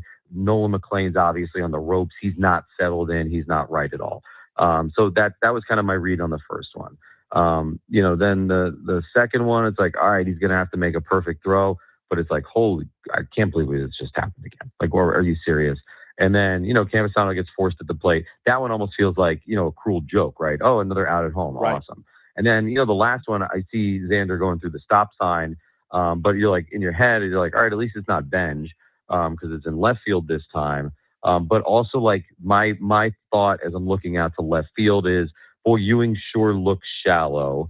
And, sure enough, there it goes. But look, I mean, how often do those guys actually make those throws that accurately? And furthermore, how often does the catcher actually handle those throws so well? That was the piece I felt like actually maybe we all kind of took a little bit for granted last night, is that Alvarez not only handled the throws, but got the tags down really well. I feel like so often in today's game, we see catchers not do that piece of it. Now, the Cronenworth one obviously is a little bit different because he was out by 5 feet, but so often, on those short hops, it kicks off the catcher's mitt or, he's not in a great position, but Alvarez, I thought, handled, all of them really, really well. And, I mean, I'm a huge fan of the outfield assist. It's, I think, one of the most exciting plays in baseball when an outfielder, makes a great throw home. And I mean, it was crazy. I mean, we're all sitting here going, man, I can't remember the last time, I've seen that, and it's because none of us have ever seen it. It was 126 years ago. So, I mean, it was a heck of a thing. It really was. And, unfortunately for the Padres, I think Tony was on it. It was maybe the bottom of the second inning, and he's like, look, if Nolan McLean settles in, Padres are really going to rue this. And sure enough, he's the caliber of guy that can really settle in. He did. And, you almost had it somewhere in the back of your mind that man, that could have been the game, in those first 2 innings. And that turned out to be the case. I thought for sure. Based on, again, we were talking about, I believe in this team, certainly a lot more than I did 4 or 5 weeks ago. And I believe in this offense. And it bothered me, obviously, because you hate to run in outs like that. But I thought, oh, no problem. We'll come back. We always do. And they didn't. And, it's decent effort, I guess. But, to be able to flush it today, still got to go out and win today and win tomorrow to win a series. It's just of the utmost importance for the San Diego Padres, Jesse, to keep winning series as best they can, because, it certainly doesn't get any easier. And the Phillies look like they've rounded into form a little bit. I thought they would kind of tail away. Diamondbacks got some issues going on right now, but, they're still a scary team. This team can't really afford to be kicking games like that. But hey, man, it's over. You flush it and go out and try to win a ball game. I thought Walker Buehler pitched his tail off last night. He was outstanding. No, he was great. He was great. He had his kind of like what's become almost his pseudo-typical weird inning. It was early, and then he got right into it, and that was great. And yeah, it definitely hurts, to always, you say to waste, quote unquote, a start like that from your guy. But it would have hurt a lot more a few weeks ago, when it felt like the Padres couldn't buy a start like that. Yep. But now all of a sudden you're sort of, knock on wood, routinely seeing 5 or 6 outings out of your starting pitchers, right? So, now it maybe doesn't feel as painful to lose a game in which your starter does that, because it's becoming a little bit more of a regularity. So I think it's good. Look, I'm not necessarily where you are in terms of like, oh my gosh, we have to win, the next 2 after dropping that one. It was a tough loss, no doubt about it. That's a weird, tough way to lose a game. I still think, look, there's 5.5 weeks left in this season. They're playing good baseball. I'm not into like desperation win every game mode right now. I think, this team is playing good enough baseball. I think there's enough baseball left that I have confidence that, as long as they generally take care of their business, they're going to be in the position they need to be in, going into that last week of the season. I'm not quite desperate yet, but it's more of like, hey, you going sounded a little desperate. No. Dude, I wasn't even mad. I literally wasn't mad. I was good. One, I was like, fine, it happens. I'll tell you if he was, and I don't think he was. Paulie was a little more mad.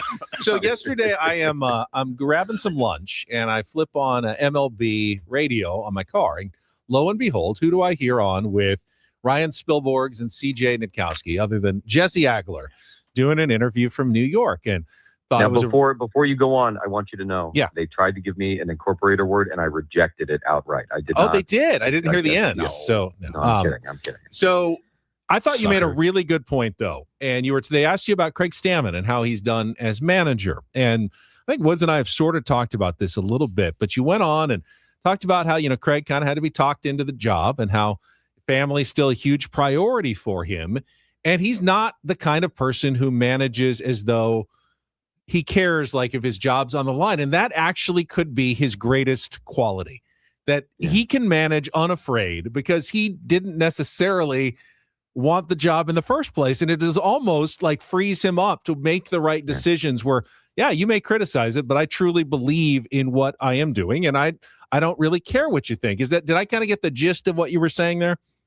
Yeah, I think that's it. It's almost like his secret superpower, right? Is that, I think so many big league managers, right? They either this is all they've wanted to do their entire lives, or all they've wanted to do since they retired. The job means everything to them, right? And I respect that. That's not a shot at anybody. Don't get me wrong. But, if you're going to have that mentality about a job, and by the way, that's my mentality about my job. So I'm not casting stones here. Like, I've wanted this job since I was 5 years old. So, when you feel that way about a job, you're going to have a certain mentality about that job. You're going to behave a certain way about that job. You're going to value that job a certain way. And that's going to sort of color the way you handle yourself and that job. And you're going to be kind of tight, in a lot of ways because of that. And Craig's kind of the opposite. Like you said, AJ kind of had to talk him into taking the job, or taking the interview for the job even. And so, this does not mean everything to him. His family means everything to him. His faith means everything to him. Things are bigger than this for Craig Stammen. A lot of people talk about having perspective. Craig actually does have perspective. Like, he walks the walk when it comes to that. And so, he's not gonna, he cares. I'm not saying he doesn't care. I'm not saying he isn't competitive. I want to make sure I make that perfectly clear. This does mean something to him. He wants to win. He is a fiery competitor. But, it has freed him up, because it doesn't mean everything in the world to him, to just go out and do the job the way he thinks it should be done. And he's not going to overthink it. He's not going to worry about it too much. He's not going to kill himself, over every single little thing. He's just going to go out and be free and do it. And, I think, again, that's kind of like a secret superpower for him. And it's probably different than 28, if not 29 other major league managers, because he's just coming at it from a completely different place than everybody else. And, I would have never been able to sort of dream that up going into an interview process for a manager, like, hey, maybe let's find somebody who doesn't really want this job. Maybe that can be, like a great benefit to them. But it's a really interesting thing. And, I'm not a human resources professional. I'm not a corporate recruiter, but I do wonder if there's like something there that, people who hire people for a living, know about, that maybe, you look for somebody who's, maybe from a little bit of a different, place from the job you're trying to hire from, or a little bit of a different background, that all that kind of stuff. If there is something there, maybe, in terms of looking for somebody when you're trying to fill a role that they can bring value because of that. It's very interesting to me. It really is. Before he gives you the incorporator word, it reminds me of you can't say it on the radio, but Luis Camposano's entire message for this year. I just stopped giving an F. That's it. Like when did Fernando start hitting home runs? When he said, I'm going to stop worrying about not hitting home runs? That's it. It's just weird, man. And especially in that sport. That sport, maybe of all the sports, is like you almost have to look like you don't care. It's just very weird. So, all right, Ben. All right, Paulie, just quickly, let's get to it. Tuft hunter. Tuft hunter, Jesse. Tuft hunter. It's a British slang term for a social climber or snob who tries hard to be friends with wealthy or titled people. A tuft hunter. Tuft hunter. That's a great word. It's a great word. Never heard it before.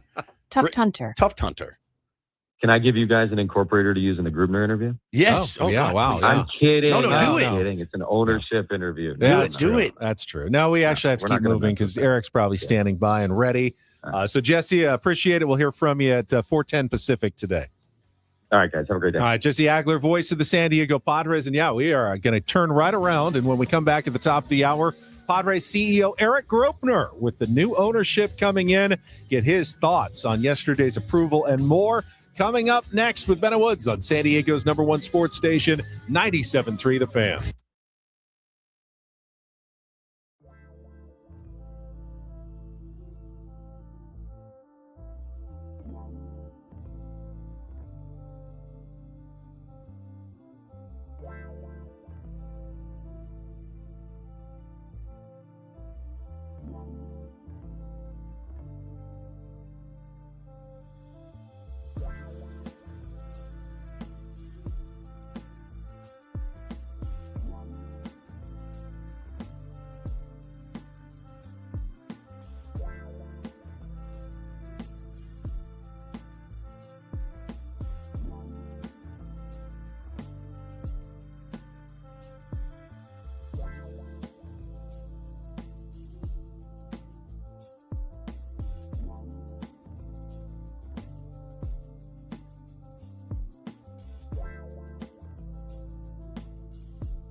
right, we are halfway home on a Tuesday. Ben and Woods, 97.3. The Fan, I'm Woodsy. That's Paulie, the executive producer. Ben Higgins, your friendly neighborhood sports anchor. And we're joined right now by Padres CEO, friend of the program, Erik Greupner. Welcome back, Group Dog. How are you? I'm great. How are you guys doing today? Doing well. Pretty good. Doing well. I think everyone listening can relate with having a new boss. Oh, yeah. We have one. What's it going to be like? You know, the uncertainty going forward. And now it's official as Kwanzaa Jones and Jose Feliciano approved as new owners of the San Diego Padres yesterday. So you're CEO, but there's still two people now you got to report to. Erik, how's it feel?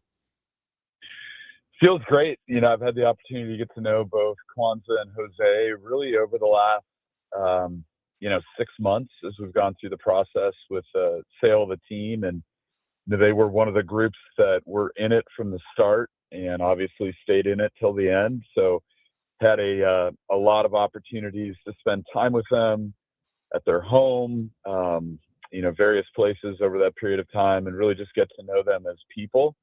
And as I said the last time I was on with you guys, which I think was only a week or so ago, I think our fans are just going to fall in love with Kwanzaa and Jose. They're really incredible people, hardworking, smart, really successful, very competitive. They want to win. They want to win a championship, and they plan to own this team for a very long time and really continue to have a positive impact in the community. I mean, I think it's everything you could want out of an ownership group, and in particular, the individuals leading the ownership group. Yeah, I agree. I'm looking forward to hearing them speak on Monday. Maybe getting a chance to ask them some questions at some point. Obviously, big shoes to fill, certainly, and I'm sure they realize kind of the gravity of what it means to be a San Diego Padres owner. I mean, this is a city that is literally starved, and I know I see people tagging you all the time on social media, Erik, about everything, and I know that they now know kind of the pulse of the city and how hungry people are for that title here. Yeah, they understand it. They want it. As I mentioned, they're very competitive people. And I think our fans are going to have the opportunity, as you mentioned, formally on Monday to hear from them.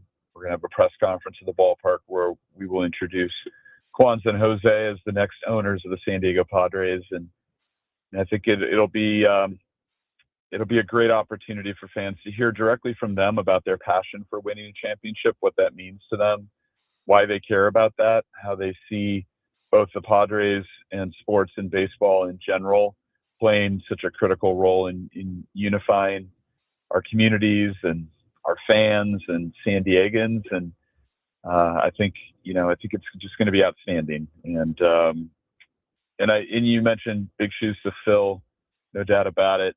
I had the privilege of working with Peter for quite some time and getting to know him and then his brother John. And, I can't say enough about the Seidler family, their stewardship of the Padres, really taking our franchise to a level that it had never been at before in our 50-plus year history. And we're not done yet. This next chapter and this continuation of what we're looking to do as an organization is going to be more of the same in terms of competing for a championship, but ultimately accomplishing that goal for our fans. So, Erik, have they told you, Kwanzaa and Jose Feliciano, what the first steps are? Getting to know the organization? Is it meetings with different departments? How do you expect the next, I would say, few months are going to proceed with new ownership? Yeah, they're very sophisticated and experienced investors, entrepreneurs, and philanthropists. They've been incredibly successful with the many different ventures that they've been involved in, both Kwanzaa leading their real estate and other investments. They have a family office that's been hugely successful. And then obviously Jose as a co-founder of Clear Lake, one of the largest and most successful private equity firms.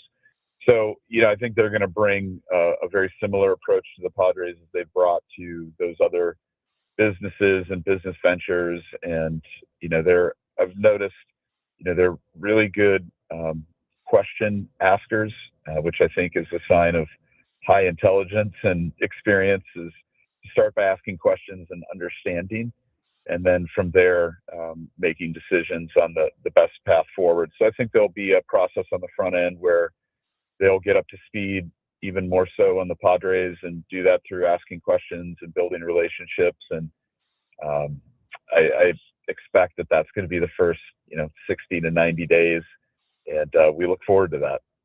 Nothing like being thrown right into the fire when you buy a new baseball team, and then baseball staring down CBA negotiations your very first half year, since you've potentially since you've owned the team. How prepared are they to deal with that as well? I know it's going to be, potentially. You're talking about work stoppages, maybe. I mean, all these things are up in the air right now, but that's a kind of a new wrinkle for a new ownership group to have to deal with. Yeah, they're already, up to speed on the current state of Major League Baseball and the Padres, and they've studied our 5-year plan that it looks quite a ways out beyond just 2027, and so they've seen it all, they've studied it, and I think they're going to hit the ground running on day one with a full knowledge of where our industry is at and where the Padres are at. And I think it's really exciting, and that's one of the reasons why ultimately they made the decision to buy the team. Is there's a lot of growth and excitement ahead for this franchise and the city when it comes to baseball, and they're the perfect two people to come in and lead that. Talking to Padres CEO Erik Greupner. And Erik, I am told that you come to us with a pretty special announcement. Would you care to elaborate this morning? Yeah, thanks for having me on. I just wanted to share with our fans. Number one is, as I try to do every time, I speak publicly, but just our overwhelming gratitude for the support we've received from our fans. Over the last 5, going on 6 years now, we've really had top 5, and for most of those years, top 3 attendance in baseball. For the second consecutive year now, we're number 2 in attendance in baseball. And we, as an organization, we just can't be more grateful for our fans and the support we've received. That's allowed us to keep a top 10 payroll that we increased further at the trade deadline to reinforce the rotation and make a push for the postseason and a championship. And none of that is possible without the support we get from our fans. So for the month of September, we're going to have a formal fan appreciation month. And that's going to mean a number of different things based on whether you're a season ticket member or just somebody who purchases a ticket to come and support the Padres. But either way, we've got a lot of really special things planned for our fans and our members. For our members, we're going to provide, a loaded value of $25 per seat on the account, up to 6 seats that can be used for food and beverage purchases over the month of September at Petco Park. I think one or more of you are season ticket members, so you guys will benefit directly from that. And we just wanted to have a real tangible representation of our gratitude for our fans, where we can buy everybody a meal and a drink while they're at the ballpark for each of the seats that they have on their account. And then we're going to have a good old-fashioned sweepstakes at each of the games in September, where we're giving out some great prizes. I know you guys are golfers, brand new state-of-the-art Callaway drivers,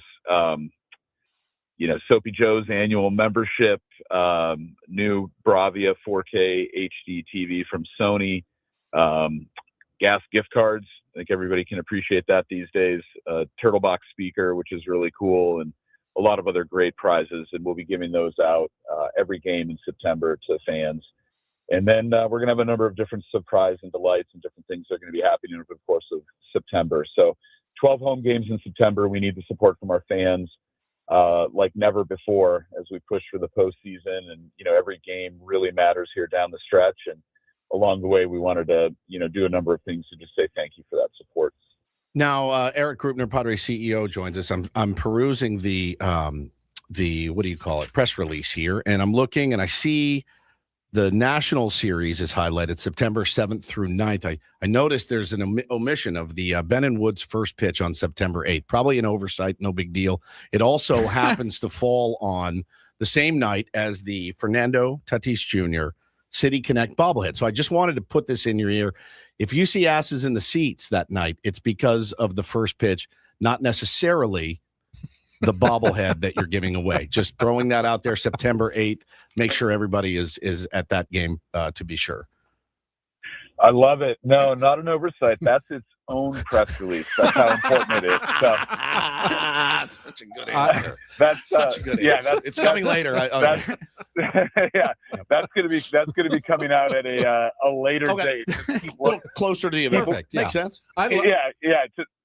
Keep looking for that press release. Okay, But that's I will. going to be a standalone September 8th. But yes, we are so excited for that first pitch. Oh, We got a ton going on. So is September Ben. 8th. Oh, I'm terrified. Eric. The last one didn't go so great for me. So Could we get I like am fireworks really behind nervous him for this or one coming up? We really need to do this thing up pretty big. Yeah, no, it's going to be great. I will be down there on the field with Yes. you guys. Obviously, we're Can I Oh, going to get a give catcher's you. mitt on you? Do you want to catch my first pitch? I will catch your first Yes. pitch if you want me to. Careful, we don't want to get the suit pants any dirty. Yes, Ben was bouncing it last time. I don't know if that's a great idea. Johnny Brito could not come up with my first pitch last No. time, so be warned, I'm a little erratic on the throw. I love this fan appreciation idea. This is like when I was growing up and going to games at Jack Murphy Stadium. Come to a Padres game in September, win a TV. You know, I don't know why. I just think it's great that you've brought this back. I have not seen this in a while, and really some great prizes here, like stays at Sequan and vacations. We got the Holiday Wonderland package, $100 credit to the Diamond Room, which is new and fantastic down there that I've gotten to see. This people need to check out everything that's available coming up this September, because this is pretty fun, actually. Yeah, no, I think it's going to be great, and I appreciate you mentioning that. This is definitely something that in the history of the organization has been done before, and not something that we had formally done, in the month of September for a number of years. We just felt like this year in particular, it was just really important to say thank you to our fans with more than just words, but really do some things that could be felt and appreciated over the month of September, which is also, as I mentioned, that month where we're going to need our fans more than ever. We've developed an amazing home field advantage because of the level of support that we get from our fans. And we're in the thick of it, as you guys know right now. I had an unfortunate loss last night, missed out on scoring some runs early. But we're going to be battling, every step of the way into October. And I think this is a team that, is continuing to peak at the right time. If we can keep playing our best baseball into October and beyond, is a team that's capable of winning a championship. But we're going to need our fans to support us all the way down the line here at home to get every win that we can. And just to be clear, fans don't need to do anything. If you're a season ticket holder, you'll automatically see that $25 for everybody. And then if you just buy a ticket, you have a chance to win the prizes if you show up in September. That's exactly right. So we're going to get all of our season ticket members squared away. They'll see that loaded value go onto their account beginning at the end of August. And then any of the games in September, they can use that loaded credit. And at the same time, anybody who has a ticket to a game and shows up to the game in September, so you got to be at the game, will be eligible to potentially win many of those great prizes that we're going to be each and every game, determining in a winner and giving those away. Very cool. Erik Greupner, CEO of the San Diego Padres. Big announcement this morning, as well as the new ownership. We appreciate your time as always. Thank you. Thanks, guys. Have a great day. All right. See you on September 8th with a catcher's mitt on behind home plate. It'd be funny if he had somebody said a big fishing net. He should wear a mask. A mask, too. I'd be very careful with me throwing. It could go anywhere. So, just a list of prizes. This is very retro throwback, a fan appreciation month with actual just like drawings, Motorola Razor packs, San Diego Zoo VIP experience. I've got a whole list. That it's like a raffle said, every game. Yeah, just every single game, giving away a bunch of different prizes for people who are just at the Padres game throughout the month of September. So very cool. Anything to add? No, you added everything. You're just already psyching up for Take on Woods? I'm ready. All right, we will play our game. Coming up next, you can win instant win tickets to see Luke Combs at Petco Park.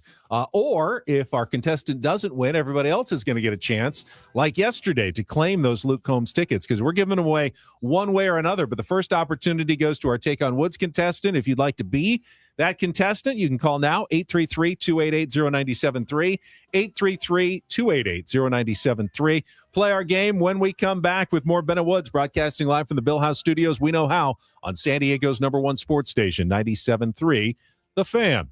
First, though, let me tell you about SDFatLoss.com. It's the way I lost 40 pounds in 60 days.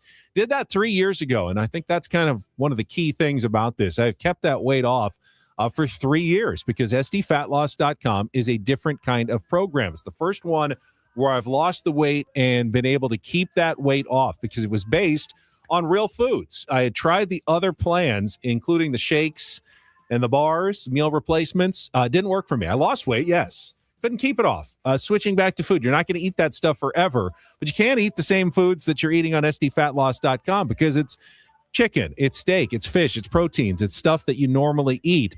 You're just eating in the right times and the right portions. They will help you do that with your great counselor at SDFatLoss.com. You can sign up for a free consultation, learn how the program works with no exercise and no GLP-1 injections necessary with the potential side effects, muscle loss, the expense, the ongoing expense, none of that with SDFatLoss.com, and you can still lose up to a pound of fat per day and 10 to 20% of your body weight in just 60 days. And right now, still all summer long, take $200 off the cost, the one-time cost, 2 months, and that is it.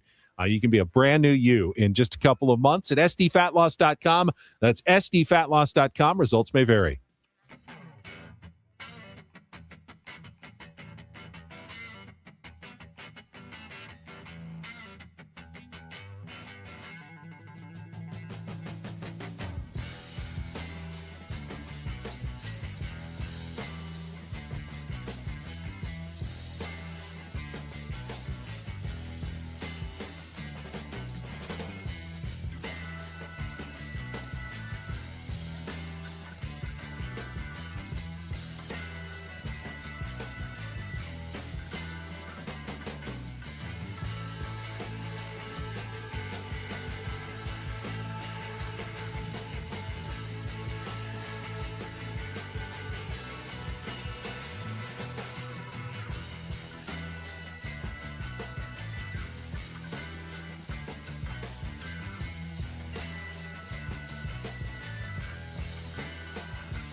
Hey player, this is all yours. This room with this view. This speakeasy with this cocktail. Hey, could you make that too? The spa with this. Ah. And this pool on this roof. This is all for you.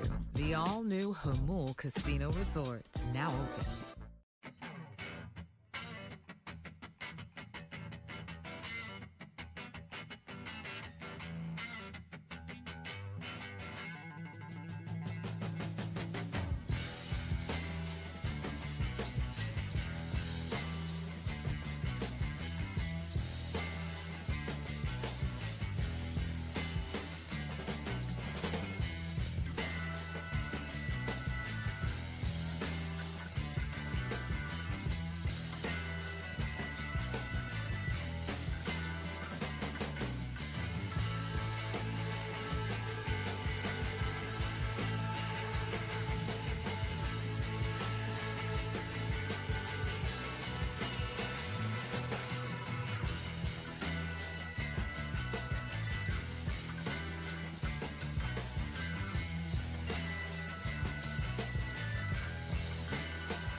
97.3 The Fan is brought to you by GL Pools, the swimming pool experts trusted by thousands of San Diegans for 20 years. Baseball season is in full swing, so is swim season.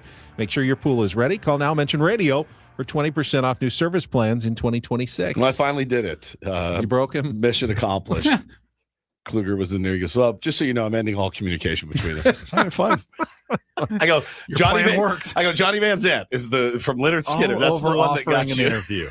After all we've been much. through, that's the one. That's the straw that breaks the Gone camel's one line. You've crossed one line too many. He's the funniest dude on the planet. Our thanks again to Padres CEO Erik Greupner for his big news that he just dropped. Fan Appreciation Month coming to Petco Park in September, and a new ownership group. We will talk more baseball coming up at the bottom of the hour. Got our MLB Reacharound. We can talk more about the Padres 2-1 loss to the Mets. But right now it is time for today's game. Let's play a little Take on Woods.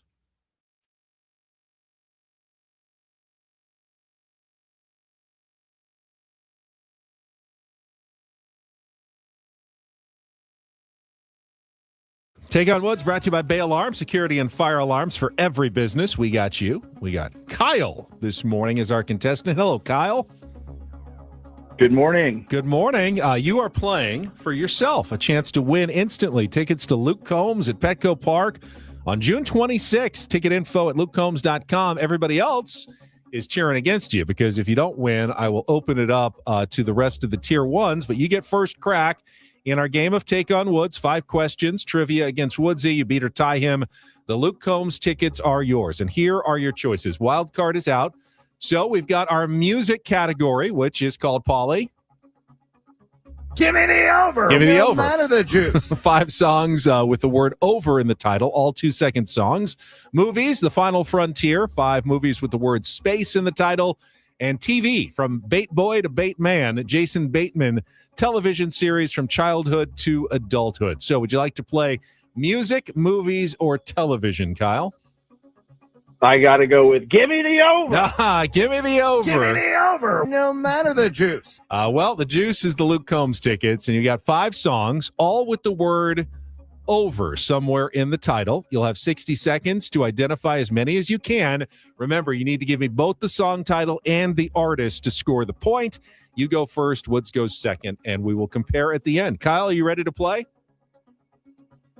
Yeah, let's do it. All right, Pauly, put 60 seconds on the clock. Again, the category is give me the over. Give me the over. No matter the juice. Your time begins when Paul plays our first song. Good luck, Kyle. Let's take on Woods.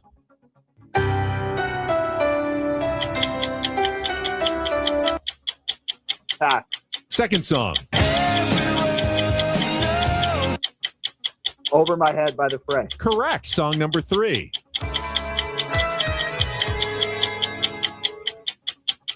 Pass. Song number 4. Oh, God, I'm blanking. Pass. Song number 5. Starting Over, Chris Stapleton. Correct. Song number 1.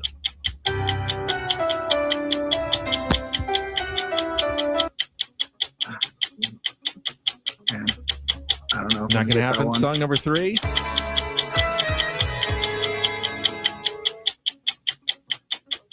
Pass. Song number 4. Run out of time. Yep. We got 2 is the score. You got Over My Head by The Fray and Starting Over by Chris Stapleton. I don't think that 2 is going to get it done. You missed Head Over Heels, Tears for Fears, Overkill by Men at Work, and Over the Hills and Far Away by Led Zeppelin. I do think Woodsy is going to get this one. We will see how he does. He will play without the category. It is music, all 2-second songs. All 2-second songs. Okay. Kyle's score is locked in. Your time begins when Paul plays our first song. Good luck, Woods. Let's take on Kyle. Head Over Heels, Tears for Fears. That is correct. Song number 2.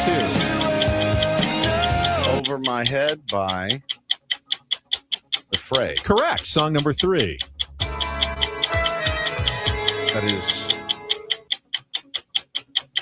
That's Men at Work. It's Overkill? Correct. Song number 4. Over the Hills and Far Away. by Led Zeppelin. Correct. And song number 5. That's Chris Stapleton.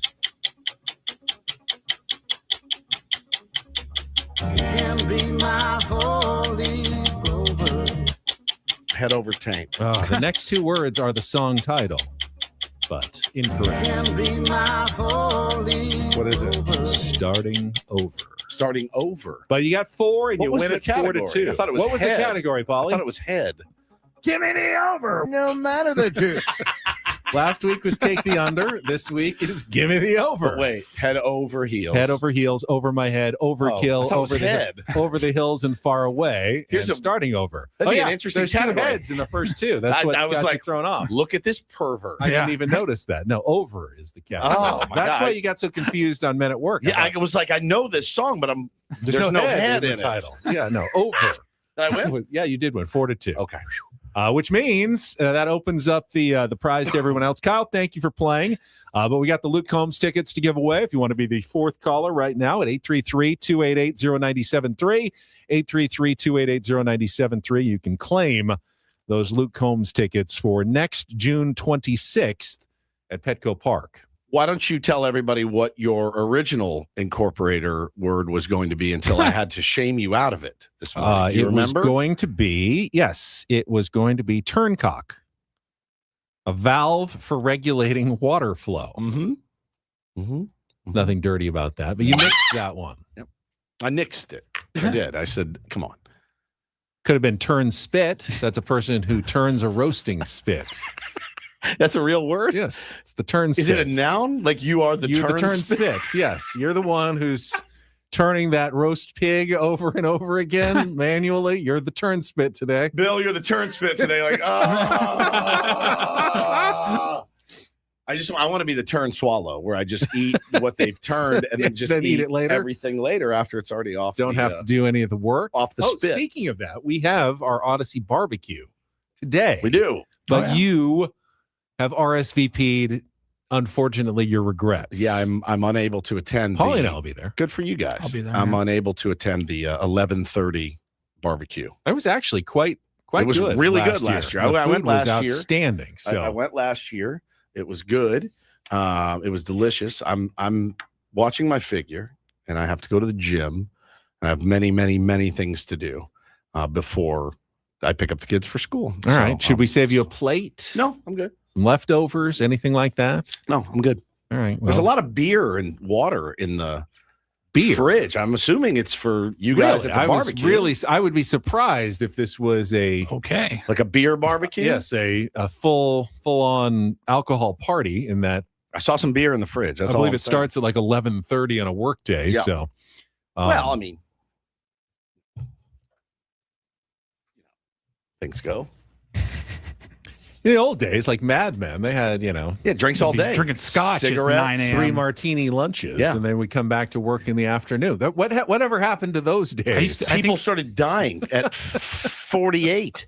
That's what happened. I think of like radio executives back in like the 90s. Oh yeah, I heard some stories. Oh, yeah. dude. I heard that if you had a band, you were worked for a label, you would bring in cocaine into the sleeve of said record and be like, "Here, play that," and the guy would be like, "Yeah, no problem," and they would try to just get after it right on the tables there. This Penn State. It was, yeah, it's crazy how things used to be around here. HR happened. Yeah, it's a good point. You can't, that's too risky behavior to do these No, things. that but would not fly. No, things back in the 70s and 80s, man, it was a whole different ball game. I wouldn't have made it 2 weeks in this business back then in the 70s and 80s. No question. 2 weeks. Shortest career in radio history. Imagine if like our local teams were trying to ply us with perks to get us to talk about the strike force. That's right. Or the San Diego Mojo volleyball team. Open for business, I guess, right? Brings in a volleyball, it's just full of blow. Here, talk about the Why is Mojo. Woods talking about volleyball so much? Man, now? I gotta tell you, I love the Mojo. I gotta go to the Mojo games. Me and the Mojo. I take my kids down to the Mojo. Me and my wife go down to the Mojo. Like, bro, what is your deal? Just me in here kicking a volleyball around. I think volleyball's much Ben more Woods live from Mojo Fantasy Camp. Here we are. I can't believe we're out here. Oh my god, we did it. Just blasting heaters the whole time. It's terrible. Terrible. Bribery back then. Oh yeah, that's right. The Mojo are gone. R.I.P. Mojo. Chris in DC. Yeah, fair enough. I knew that. Yeah, I forgot about that one. Maybe you should have Yeah, that's right. handled business in that respect, I guess. Had some issues on that one. All right, let's take a timeout. When we come back, we've got our MLB Reacharound, Padres implications. The American League wildcard race remains just bonkers right now. So we'll talk about all of that coming up next on San Diego's #1 sports station, 97.3 The Fan. And I know it sounds like a broken Toby Keith record, but I really do love my truck. Like, I love having a truck now so much. I never really thought I would be a truck guy, and I'm now a truck guy, probably for the rest of my life. Thank you to my friends over at Sedano Ford. They're kicking off right now the back-to-school savings event. It's here, your local and veteran-owned Sedano Ford in La Mesa. The common theme here, $349. All right, remember that number, $349 a month. You could drive off in a brand-new 2026 Ford F-150 STX for, again, $349 a month. The 2026 Bronco Sport Big Ben is also $349 a month, or the always classic 2026 Ford Explorer Active is just $349 a month as well. That's 3 great Ford vehicles, one amazing payment of just $349 a month. And there's even more to take advantage of, 0.7% APR financing, plus no payments for 90 days on select new Ford models. Don't wait. These offers will not last long. So stop by your local and veteran-owned Sedano Ford in La Mesa. Don't forget to tell them that Woodsy sent you down there. You can find more details, more offers at SedanoFord.com. That's SedanoFord.com.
He just here. I'll show you a little. Just a little. Please just don't. a little bit.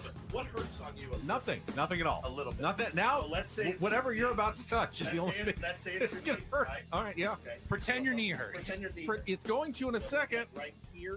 Oh, that is not pleasant. Hey, player, this is all yours. This room with this view.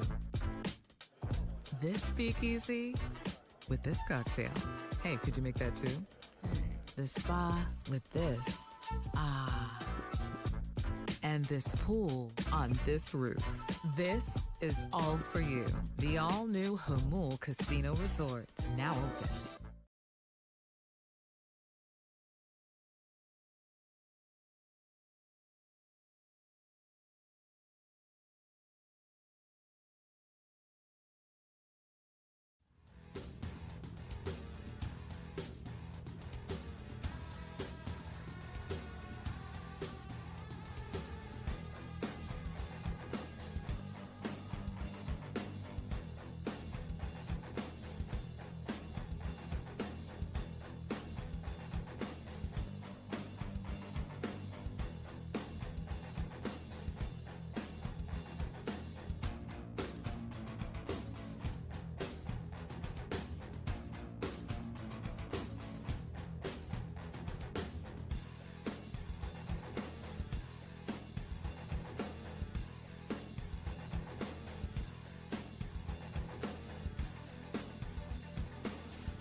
This hour on Ben Woods brought to you by David P. Shapiro, criminal defense attorneys helping good people regain control of their future when charged with a crime since 2010. Visit davidpshapirolaw.com. Woods, you were saying, didn't have our reset at 8 o'clock. It went right into our Erik Greupner. Throws me off. You want to pretend like we're resetting now? You Doesn't can get into anything you want. Feel the same. It doesn't. Yeah, I like to reset the show and hey, welcome back. We're halfway home, but we're 3/4 of the way home. Probably should reset the Padres game at least that we talked about in the first hour. Yeah. I mean, 2-1 loss. Remember to you the want to revisit that whole scene? Yeah, the yelling, and the stuff. acrimony between the three of us. I've moved on. I'm good. I moved on. I'm good. I'm fine as well. You got another game tonight. That's the beauty of it. It was, by the way, when you looked at the series against the Mets, it was the most troublesome matchup. Nolan McLean's been really good lately. They've been playing good baseball. I just said yesterday they had won 3 of their last 4 series. They had won 3 in a row going into the game. So you knew that was probably going to be a tough one. And then you get 3 runners thrown out at home plate, plus another one forced home plate early. Mets get a little lucky on some seeing eye singles off Walker Buehler, who was otherwise dominant, and you still only lose that game by 1. It's, to me, that is not a cause for concern at all for the San Diego Padres. The only thing that's concerning is I haven't seen really anybody concerned about the future of the team or whatever the rest of the season. It's just I was upset about last night's loss. I felt like that's a win that should have been a win. The way they played, and at this point in the season, every win matters. Yeah, they do. It's once again a reminder, though, that when you play better in the first half of the season, it's very easy to flush games like last night's and just go, that was weird. Baseball happens. Move on. We're still 9-1 loss. I can flush that way easier. Yes, in some sense, but when you are so close on the borderline of a playoff spot, can't really flush anything. They all could be the loss that keeps the Padres out of the playoffs. Yeah, at the end of the season. You have to flush it. You have to. Of course you do. You got to move on. But from a fan perspective, it's tough to flush when you know. I just hope that's not the one that we look back at the end of the year. I said it when the Arizona Diamondbacks last time they played Arizona. That one they were up 5-0 in Mexico. Oh, that one tough. was so easy to flush though, because the Padres were playing so well. Yep. And they were cruising, and we all thought, all right, that happens. It's baseball. It's Mexico City. It's at altitude. They had a big lead. They blew it. Whatever. How much would you like to have that game back right now? Sure. Knowing that, hey, they're tied in the season series. They're one game ahead of the Diamondbacks for the last playoff spot. You change that game, and it changes the last month and a half of the season going forward. You got a 2-game lead in the series. You got a 3-game lead in the wild card standings. Totally different. Yeah, you don't know it at the time. That was easy to flush back then, but now you feel like, man, I wish we could have that one back. I'm looking back, and I got a 5-game win streak. I got a 3-game winning streak. I've got a 6-game winning streak. I'm good right now. That to me says, you're playing good baseball. A couple of L's, literally just a few L's sprinkled in there since the second half of the season started. So I'm pretty happy with the way this team is playing right now. I do think, we're going to need the big guys to continue to contribute, and so far so good. I mean, the swings look good, like the approaches look good.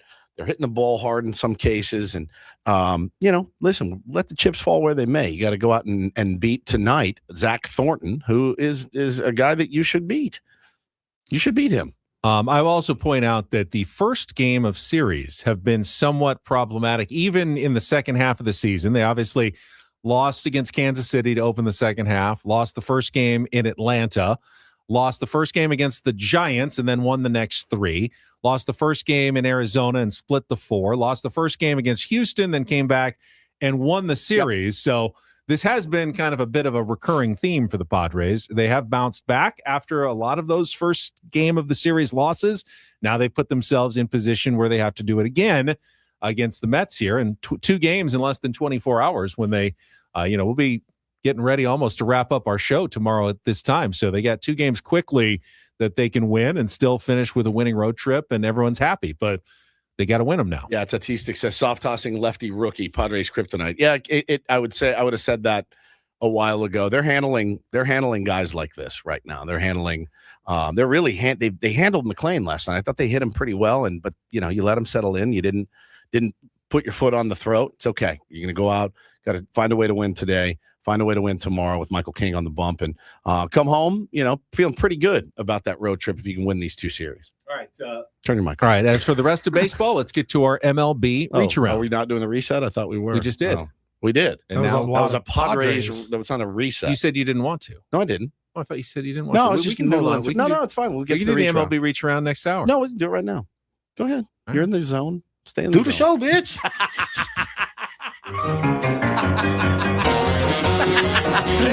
Reach around. Reach around. Am I crazy? Doing them. Didn't I say? No, you want to just do the reset now, and you said no. No, I said yeah. Well, we'll think about it. We'll talk about it. All right. We'll talk it out. I thought that was a clear. And then you weren't feeling. And then you said. So then I said we should maybe reset. Let's reset the Padres game. And that's what you said, which was fine. And then I moved on to the reach around. All right. It's just a group dog threw us all out of whack. A little bit. Just all out of whack. From now on, no 8:00 interviews. Deal? Would you have the stones to tell the Padres? It never works out. Padres 8 doesn't work for us. We're going to need them at 8:30. Sometimes 8 is just when people can join us. Baseball operations tends to like the later 8:30 or 9:00 hour, right? And the brass, like the Erik executive Greupner, committee, the executives, yes. They're usually, I don't know if they have meetings at 8:30 or whatever, but like makes they're sense. usually 7:30 or 8:00. So sorry about it. You're on Ben and Wood's time now. That is Ben and Wood's time. All right, I'll make sure to forward next email to you, and you can schedule the timing. All right, we'll start in the wild card race. We're still doing the reach around. Well, you just played the intro. I guess we'll do the reach around. I mean, you played it, so I figured I'd get started. Just tell me what to do.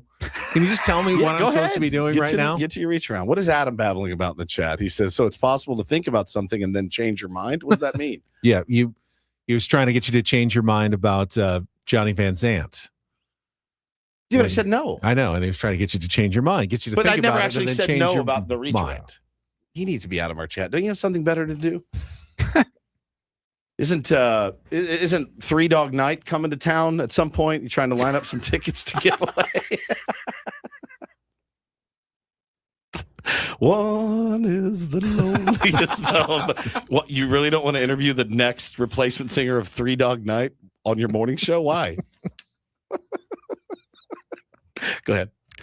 Philadelphia Phillies. So this was an interesting situation. I know you saw it because you brought it up earlier. This killed us. So they were up 4-1 on the Marlins. I think it was the bottom of the 7th inning. Marlins had the bases loaded and 2 outs. Sanoja at the plate. Yep. Lines one down the line and right.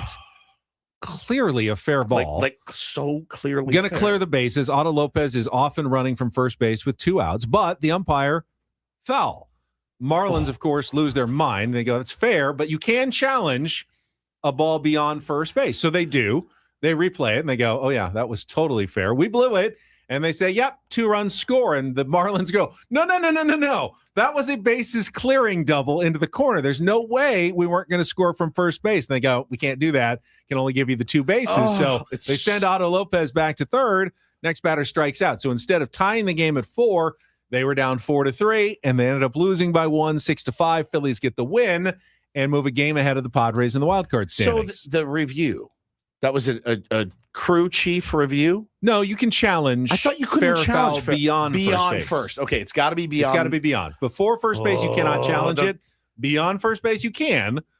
They rarely mess up that They rarely call, miss it's it. Just, they're it's really not good. a call that the first base umpire messes up very often. So that would have tied the game. It did not. Left They them ended a up run losing by short. 1. No, we don't know how. We don't know how it played out. But man, that's tough. It did help Christopher Sanchez, who ended up holding on for his 16th win of the season. Gave up 1 earned run in 6 innings. 16-4 now for Sanchez. Padres did get help from the Red Sox, who clobbered the Diamondbacks 11-1 after they dealt with the Ketel Marte no-show drama. Every Boston starter drove in at least 1 run. Amazing. In the lineup in that game. Dodgers finally get a win, 11-5 over the Colorado Rockies. Shohei Ohtani homered twice. He's got 29 in support of Blake Snell, who notched his first win with 6 innings of 2-hit ball, allowing just 1 run. Still fresh off that vacay. The Chicago Cubs. This was interesting. So they were taking on the White Sox, a Windy City rivalry. PCA, man. PCA on the first pitch of the game, or the bottom of the first. First pitch his team saw. Last pitch his team saw. Homered. Walk-off home run in the 10th. First time since 1957, I believe, that a player has homered on the first and last pitch of a game to walk it off. No, that was the first one that happened. The last one was in 2010. Oh, there was another one. There's a handful. First and last pitch of the game? Yeah, first and last pitch, leadoff home run and a walk-off home run in the same game. Chris Young did it on August 7th, 2010. Ian Kinsler did it in 2009. Ian Kinsler. Reed Johnson in 2003. Darren Erstad in 2000. I didn't realize it was that common. And then Vic Power was the first one to do it, according to MLB.com, in 1957. Vic Power is a good name. That's a great name. Still pretty cool, and 30 home runs now for PCA, so he stays 1 ahead of Shohei Ohtani. Did you see the brawl in the stands last night? Oh, White my Sox God, and Cubs yeah. fans? Holy And crap. PCA kind of commented on it. He said that's wrong, but it's also they're very competitive out there. They're also competing? Man. And we'll get to the rest of the reach around sometime in our last hour, maybe. We'll see how it goes. All right, we've got to get to the final hour. We got a Reindl Report still ahead as well. More Ben and Woods coming up on San Diego's #1 sports station, 97.3 The Fan.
Welcome back. Seeing some breaking news involving the San Diego Padres organization here. Didn't get a chance to see this before we had Erik Greupner on last hour, but reported in The Athletic and seeing on ESPN as well. A San Diego Padres player development instructor, Osvaldo Perella, has been taken into custody by U.S. Immigration and Customs Enforcement, according to his wife and his brother. He was detained at El Paso International Airport in Texas around 4 a.m. Sunday, so home of the Padres AAA affiliate. He was flying home to his family in Arizona. His wife, Kimberly, they have 2 kids, both U.S. citizens, the children. He, though, was not carrying his work permit card. Jeez, Oswaldo, I believe, was a former big leaguer at some point and has been in the Padres system as a coach since 2024, and again is currently serving as a player development instructor and minor league catching coordinator for the San Diego Padres. The Padres did release a statement. We recently became aware of the detainment of minor league catching coordinator Osvaldo Perella in El Paso, Texas. Working to gather additional information. Will not have any further comment at this time. Fantastic, man. Come on. Don't really have anything to add there. I don't know where we go because I don't really have anything other than I hope it all works out. And I add to just that. wanted to It sounds like it will. add that we had seen that, and that is being reported now widely right now.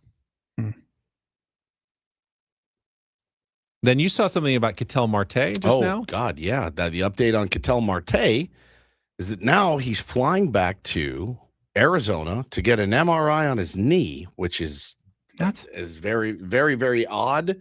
Not what kind of, well, listen, not what, it's not where your mind went. Like a hurt knee, it was like, hey, man, I need an MRI on my knee. Oh, no problem. We'll send you back to Arizona. This did not feel like he was injured and texted his boss he couldn't come in because he was injured. This felt like something I don't think different. that would require an emotional Torey Lavulo. Sounds like more of a cover story to help them move on from whatever happened yesterday, that they can send him home, which clearly probably was going to happen one way or another, and give them an excuse to send him home and get an MRI, whether there's actual knee problem. I mean, everyone's got something that they could get an MRI on at this point in the season. Sounds to me like they're just coming up with an excuse to get him back to Arizona, get him back home, and so he can deal with whatever he's dealing with. But that is the latest reporting, which is kind of weird. Why do they do that though? Like, why not just say he's restricted and we'll be in touch and I think it's a kindness, to save him from more embarrassment of whatever. What's he embarrassed about though? It's an embarrassing story that everyone's talking about you not showing up at the ballpark. Well, I think it's now it's even more embarrassing. It's a knee. Right. Like that's way worse. Yeah. Because now it's like, you couldn't show up to the ballpark because your knee was sore, and that your manager was crying. Gives him an after the excuse not to show up today. But doesn't it make? There's a lot more questions now. Now there's more questions. Why do teams do this? Like the cover-up's always worse than the crime. The proverbial crime. Not that there was a crime here, as far as we know. It looks worse. It looks worse now. And you go, oh no, we're gonna fly him back and get an MRI on his knee. Come on. There was also a bit of confusion yesterday because Starling Marte got DFA'd. Yes. So there was a lot of stories going around with Marte. Oh, Marte got DFA'd. I go, there's no way that the Arizona Diamondbacks DFA'd Ketel Marte. He's too good of a player. And I go, no. It's Starling Marte. Oh, Starling didn't show up. No, that was Ketel who didn't show up. It would have had to be something so egregious, right? That Ketel Marte does yesterday to get DFA'd, but no, it was Starling Marte. They were like within an hour of each other too. The news who got Hector the White Sox DFA'd Starling. Where was he? Was it Royals. Starling? Royals. Yeah. Right, Royals. And don't get any ideas. I looked at his Savant page. It looks like ours. Like Ben Higgins' Savant page looks like Starling Marte's. So I think Chase Bowen, as he's not going to give a ton offensively, but we've seen what he can do on defense and go in as a pinch runner at the end of the game. And you need to have someone like that on your roster in the postseason who's not expected to really get any at-bats, but is going to go in, play defense at the end of a game when you've got a lead, or steal a base when you're down 1 and you need someone to steal second base. That's more valuable sometimes than having a veteran guy coming off the bench who's been there before. You need that guy. Based on what Bowen did 2 days ago, I kind of want him there. A couple really, really nice catches and a home run. That's what you want. Andy says he hurt his game in the previous game or hurt his knee in the previous game. No problem. So if he hurt his knee in the previous game, Ketel's knee is a little banged up. He's not going to be in the lineup today. No, he didn't no-show. We sent him back there. Like this is so easy. If you had been proactive. Rather than reactive. Right. Yeah. Rather than, I mean, your manager comes out and gives a tearful explanation of and really gets the worry meter. Personal matter. Yeah, they can't unring the bell. You can't unring the bell. He didn't show up without permission. Correct. It was an unexcused absence because of something deeply personal and I'm going to keep it private, traumatizing or whatever. Right. I mean, yeah, it's it's not just a knee injury. Yeah, very weird. And no one has said that that's why they're sending him back. Could be unrelated. He's got a knee injury and they're sending him back. But the look of it is wild. It is weird. The timing of all the announcements. It says off topic. When are we getting Jason Adam back? I saw yesterday Jason Adam threw pain-free, right? Long toss. Yeah, toss? not like super intense, but he said no pain at all. That's good. Which means the next step will probably be getting up on a mound and, doing a soft little bullpen session. And Padres are still thinking kind of mid-September, which is enough time to get your kind of feet wet before the playoffs. If you're heading that direction, 3 or 4 appearances maybe. And then you can be ready to contribute in the postseason if the Padres get there. But it's good progress from Jason Adam. All right, Paulie, how about some Reindl Report headlines? And get things started here with our today's edition of the Reindl Report. Now tuned into the greatest. Welcome to the Reindl Report with Paul Reindl. Hey guys, it's Paul here. Hi, Paul. All right. 2 stories from the world of sports that we haven't gotten to yet. We'll start off in Major League Baseball. And 1 story that you didn't know you needed. Are you laughing, biatch? It's the Reindl Report. Hey Paul, how you doing? Okay, how are you? I'm good. How are you doing today? Okay, how are you? On 97.3 The Fan. Are you ready to bless the mood? I need some help, please. That was good. Can I get a oh yeah? All right. Happy Tuesday, gentlemen. Happy Tuesday. We will get started. I've actually got a couple of interesting NBA offseason stories that we have been talking about over the last few weeks. They're both starting in LA.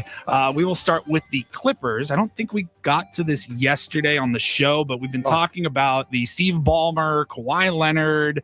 The reporting or the allegations are that the Clippers were paying Kawhi Leonard for a mysterious endorsement with a client that he didn't really actually have to do anything. And it was a way to give him some extra money so they didn't have to go against the salary cap. So the NBA said yesterday that they have investigated and they have found that there is no evidence that Ballmer funneled money to Kawhi Leonard via those sponsors. Right. And as of right now, it appears to be hey, we looked into it.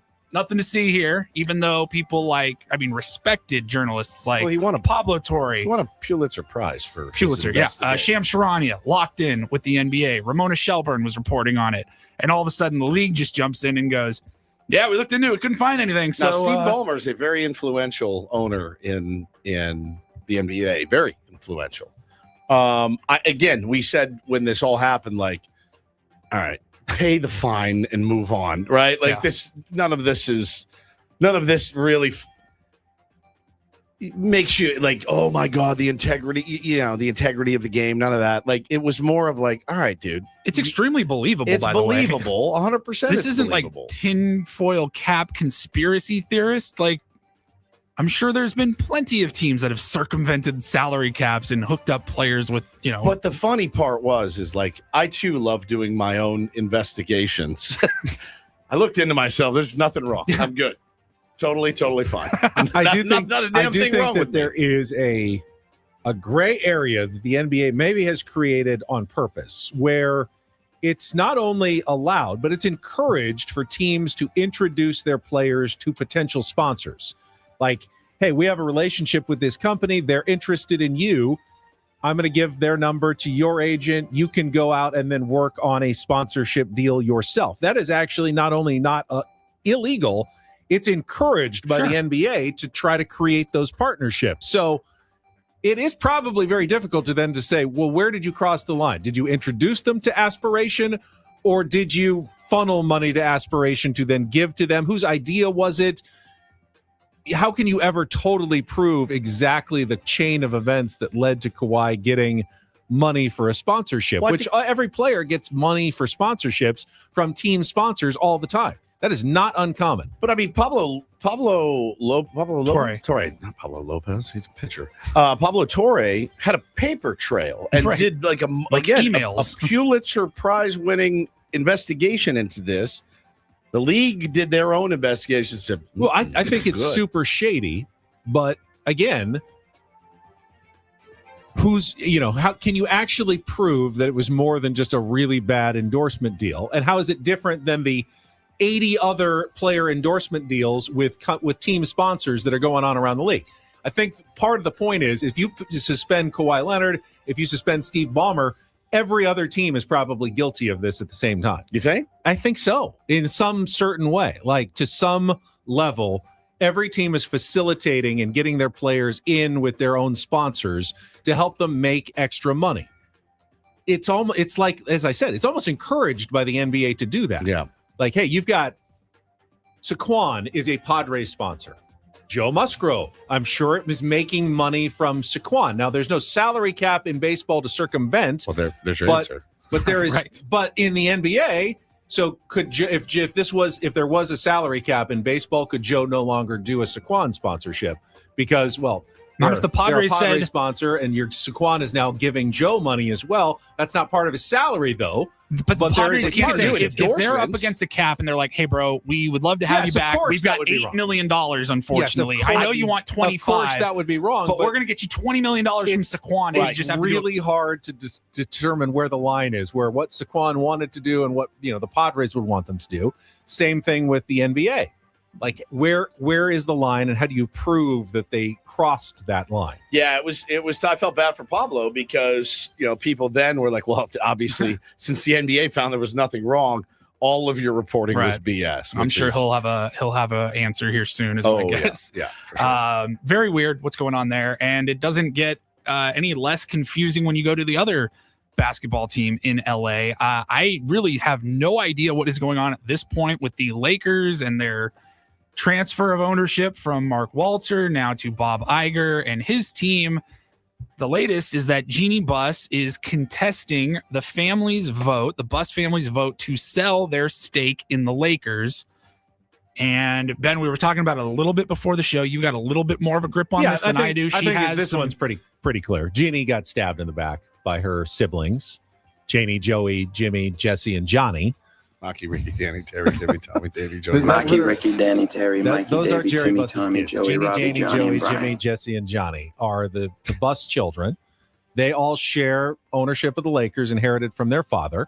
When they sold to Mark Walter a year ago, they created a provision where Jeannie could keep more than 15% of ownership so she could remain governor of the team for the next 5 years. That was part of the sale. So she was good. She felt like, okay, this is what I wanted. Yeah, Mark Walter's got a ton of money. Right. He's not going anywhere. Right. But there was a provision in that deal where if Walter ever sold the team for more money, the kids could then vote to sell the rest of those shares. And no one expected it to happen so soon. Right. But with everything that was going on with Walter and the sale, and the kids went, well, we actually can legally now sell out the rest of Jeannie's shares and just make all of our money and get out. And she can't do anything about it. She, of course, is hopping mad and said this was completely against the spirit of what we just did last year. We just negotiated a 5-year deal so I could stay on. Specifically for something like this. Specifically for this. And you're stabbing me in the back, but don't know that she has any leg to stand on if that was part of the deal. So she may be out now of the Lakers completely against her will. She's contesting it. She didn't even vote because she said, I think she says if she votes no, she would be acknowledging that it's a legitimate vote. She doesn't even acknowledge that it's a legitimate vote. So it was a 5-0 vote. And Jeannie said, I'm not voting because I don't think this is even up and up. Right. And so she's going to contest it in court.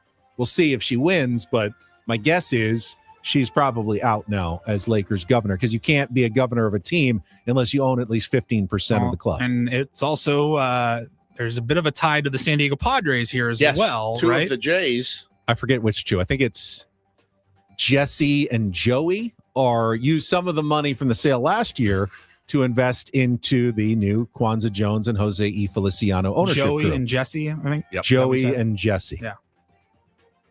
Johnny and Jimmy used to work for the Lakers, were fired by their sister Jeannie. I have no idea what Janie does, but I rue the day that Bo and Taylor are fighting over my vast collection of baseball cards once I'm gone, and my vinyl records, and Taylor votes Bo out of the that's about inheritance. it at that point of what they're going to get. If I drop dead today, who gets Dad's cards / records? They'll probably end up in my wife will rent a dumpster bin to our home, and they'll all just throw them in there together, would be my guess. I was telling you before the show, back to this Lakers story. You haven't seen it yet, but Running Point on Netflix. Yeah. They just had season 2. Kate Hudson plays a female executive of a basketball team in LA. Right. It is remarkable how close they follow the Jeannie Buss story. Obviously, this exact scenario played out in season 2 like 3 months ago, before any of this stuff happened, before we even knew they were being sold by Mark Walters. This exact scenario happens in the show. It's crazy how that happens. Finally, we will wrap it up here with a local note in the East Village. Do you guys all know the historic Wonder Bread factory downtown? Driven by it a million times toward the tailgate lot. Right there just east of Petco Park. Yeah, it was announced yesterday that Live Nation Entertainment is planning to transform the Wonder Bread factory and building into a 4,000-seat capacity music venue, a new music venue downtown in the East Village area. I've got a name for it. The Bread Bowl. No? The Bread Bowl. No, it sounds like a restaurant. Oh, I thought it was like a music like the venue, Hollywood but Bowl. it's the Bread Bowl. But it's not. It probably won't be a bowl. Yeah, it's more true. like a box. I mean, bread it's box. The bread box. The bread box. I like There's that already too. a music box. Now there's a bread box downtown. You want a music box or bread box? Yeah, I bet it's going to be beautiful. It's a nice venue. It's a nice building. It's an old building. They're going to need to do some fixing up to it. I'm sure they will. Some refurb. I wonder, 4,000 capacity. Ooh, the toaster. I like that, Charisma.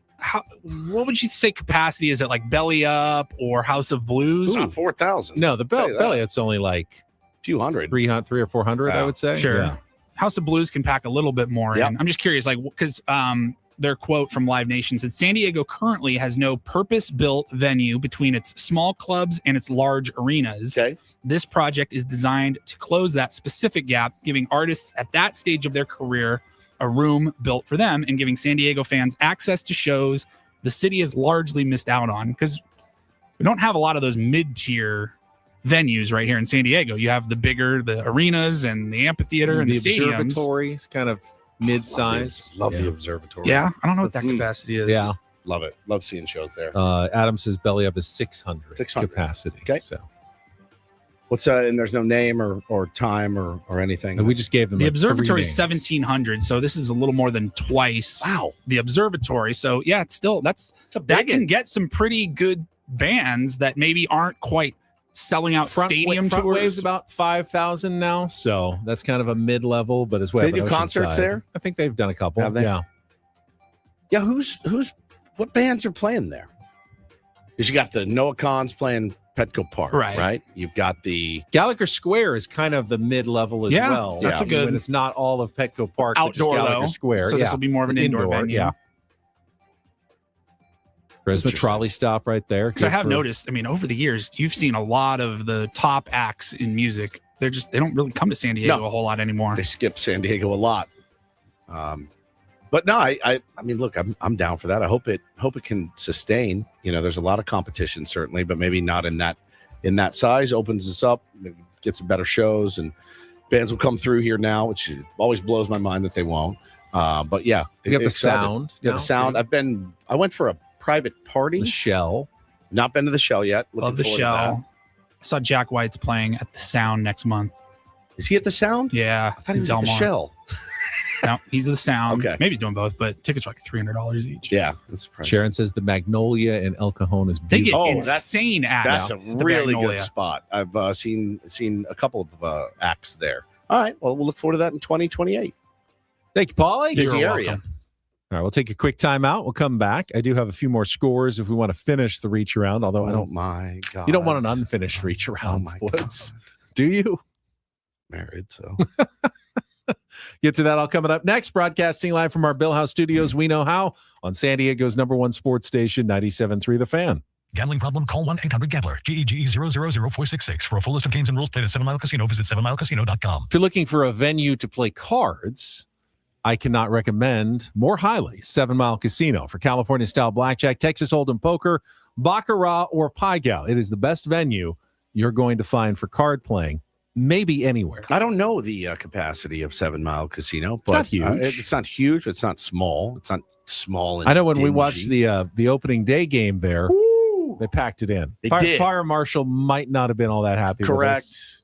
It's okay. That's what Ben and Woods does. They were all but sleeping though. No, go and check it out for yourself. If you've got some time, 7 minutes from downtown, very convenient, easy to find, good food, friendly dealers, California style blackjack. What else do you need? Indoor, outdoor. Yeah. We're talking about indoor venues, That's right. outdoor venues. They have both, because the great patio that overlooks San Diego Bay, where you can enjoy your meal, or the 24/7 players menu, or the weekend brunch, Saturdays and Sundays from 9 a.m. to 3 p.m., voted best in the South County. Yeah, we've given you all the reasons. Now it's on you. It's time to go down and visit 7 Mile Casino, just 7 minutes from downtown.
Hey player, this is all yours.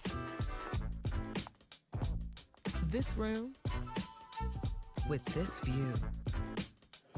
This speakeasy with this cocktail. Hey, could you make that too? This spa with this. Ah. And this pool on this roof. This is all for you. The all-new Hamul Casino Resort, now open.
Sorry, Ben Woods brought to you by David P. Shapiro, criminal defense attorneys, helping good people regain control of their future when charged with a crime since 2010. Visit davidpshapirolaw.com. All right, so where did we leave off? Oh, my God. On the MLB Reach-Around last hour. I think I got through the Cubs-White Sox game, but I still have 1, 2, 3, 4, 5. I have 6 more games yesterday. If Ben will be damned if we don't gotten to. finish this reach around. It's like he has a psychological thing. I have a bit of a completion fetish. Yes, that's kind of your deal. But you don't want to stop in the middle and not finish. Sure you can. You can go to ESPN.com, click scores, you get all the scores in there that you like. What would you rather do than have me finish the MLB Reach Around? I just think it's funny that you want to so badly. I don't mind if you do. I just think it's funny that you are bound and determined to do it. I have a bit of a completion fetish. Yeah. You know what? None of the other games were that important. They really weren't. They right? were. You touched were on not that important. The ones that we needed. But I did. Paulie found that and then found. He found when I found the completion. I have a bit of a completion fetish. That was like 2 drops ago that I saved from Ben. But as I was going through the Ben folder, I started going over some of the drops from the last 2 months, I'd say. Yeah. And man, we've got some that I don't even remember. Fatso's Last Stand. What was that? That was from a real or fake. Okay. But I certainly remember him in his underwear. All right. Don't remember why I said that. Nope. Take it. Oh. That's him when he's jamming the reach around down my throat. Take it.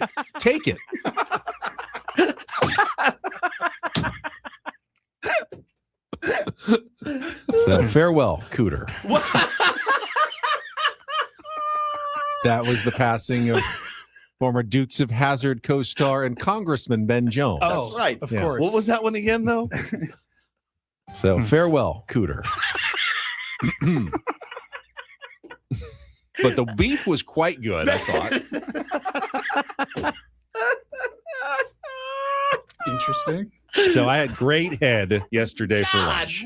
For lunch. That was when I went to Tacos El Gordo and I had a cabeza taco head. I had a head taco. Great head for lunch. Good evening. I'm Ben Higgins in for Kimberly Hunt. What was it? That was when Good evening. I'm Ben Higgins in for Kimberly Hunt. When I had a perfect night, except I could not say my own name. The last thing. Imagine getting everything right. The one thing below is your name. I like stuff in my face in a box. Yep, same. There's nothing wrong with PEDs. what a hot sports take that is. Wow, Ben. There's nothing wrong with PEDs. Nothing. Really? Nothing. Interesting. Wow. Okay. All right. Take Off Your Pants and Jacket. That's an album. That was an album from Take on Woods. Blink 182. Right. Okay. Man. We need like 2 to 3 more producers at all times just going through and collating and firing off those clips. A little bit sticky. Yep. Indeed. I like the beef ones a lot. Flub-a-dub chub.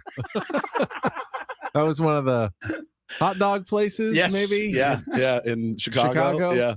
But the beef was quite good, I thought. so that good. probably was about Chicago as well. The beef was quite good in Chicago. Dude, I think about that sandwich at least once a week. That sandwich. Where was that? Mr. Johnny's Beef. Johnny's Beef. Johnny's Beef. You have that? Johnny's Beef. That's so good, dude. For real. So, I mean, we literally like 2. I'm very interested in micro dosing. Oh my God. These are all in like the last since June. We need like 2 interns over there just firing all these drops, saving them. I know I can't keep Makes up. me realize I'm going to have my hands full next March when we have our next tournament of drops coming up with seedings for the field again. I think it's time. I think we did it the very first year. We did like a tournament of flubs, like Ben flubs. Yeah. because we had COVID, we had no sports, and we were desperate for anything. Well, we're gonna. I think we need to desperate bring again. back a Ben tournament, like strictly like straight Ben. Usually, if we have like All 32 time, though. drops, like one regional, we have like 8 Ben drops, and that's it. We don't want the whole tournament. I think No, I want the whole tournament. 64 Ben drops. All right, It's so we'll not have the- funny if I say it. We'll or have you our say it. It's regular not. tournament of drops with all the drops from this past year, but I we want can a do Ben an drop for 8 all-time years. Ben drops of all time tournament of drops. Don't like renting out my body. Ben wants to know, Paulie, if you can be like, good job with it. Go make a sandwich. Whoa. Jeez. I love the good job, Woodsy. He's so cocky when he says it too. What did we win? Yeah, because you flub first. I flub and first, he thinks, and he's- "Oh, I got you this him. time." What did we win? We won something. Here we go. There it is. Good job, Lindsay. Good What? job. Who? What? Good job, Lindsay. Yeah, we need a. Here we go. There it is. Good job, Lindsay. Ben says. Ben in the chat says, "I think about it all the time." Good job, Lindsay. What? It's so good. Good job, Lindsay. It's so good, man. It kills me. You know, Lindsay. Good job, Lindsay. What happened to you? You're amazing. Oh, Absolutely incredible. God. Isn't that so much better than the reach around? That I was thought so, much too. better, I Much thought. better. Much better. Fine. We will take our last time out. We will Tease the come reach back. around one more time. I can still finish the reach. I do want to get to the American League wild card standings because, Of course you do. at the very least, I'm those not I letting find you. interesting. I'm not letting you. Deeper and deeper and deeper. Also, look ahead to the matchup tonight, Game 2 of the Padres Mets series. Take it. Coming up next on 97.3 The Fan.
He just here. I'll show you a little. Just a little. Please don't. Just a little bit. What hurts on you? Nothing at all. A little bit. Nothing. Now, So let's say whatever you're about to touch is the only thing. Let's say It's gonna hurt. Right? All right, yeah. Okay. Pretend your knee hurts. Pretend your knee. It's going to in a second. Right here.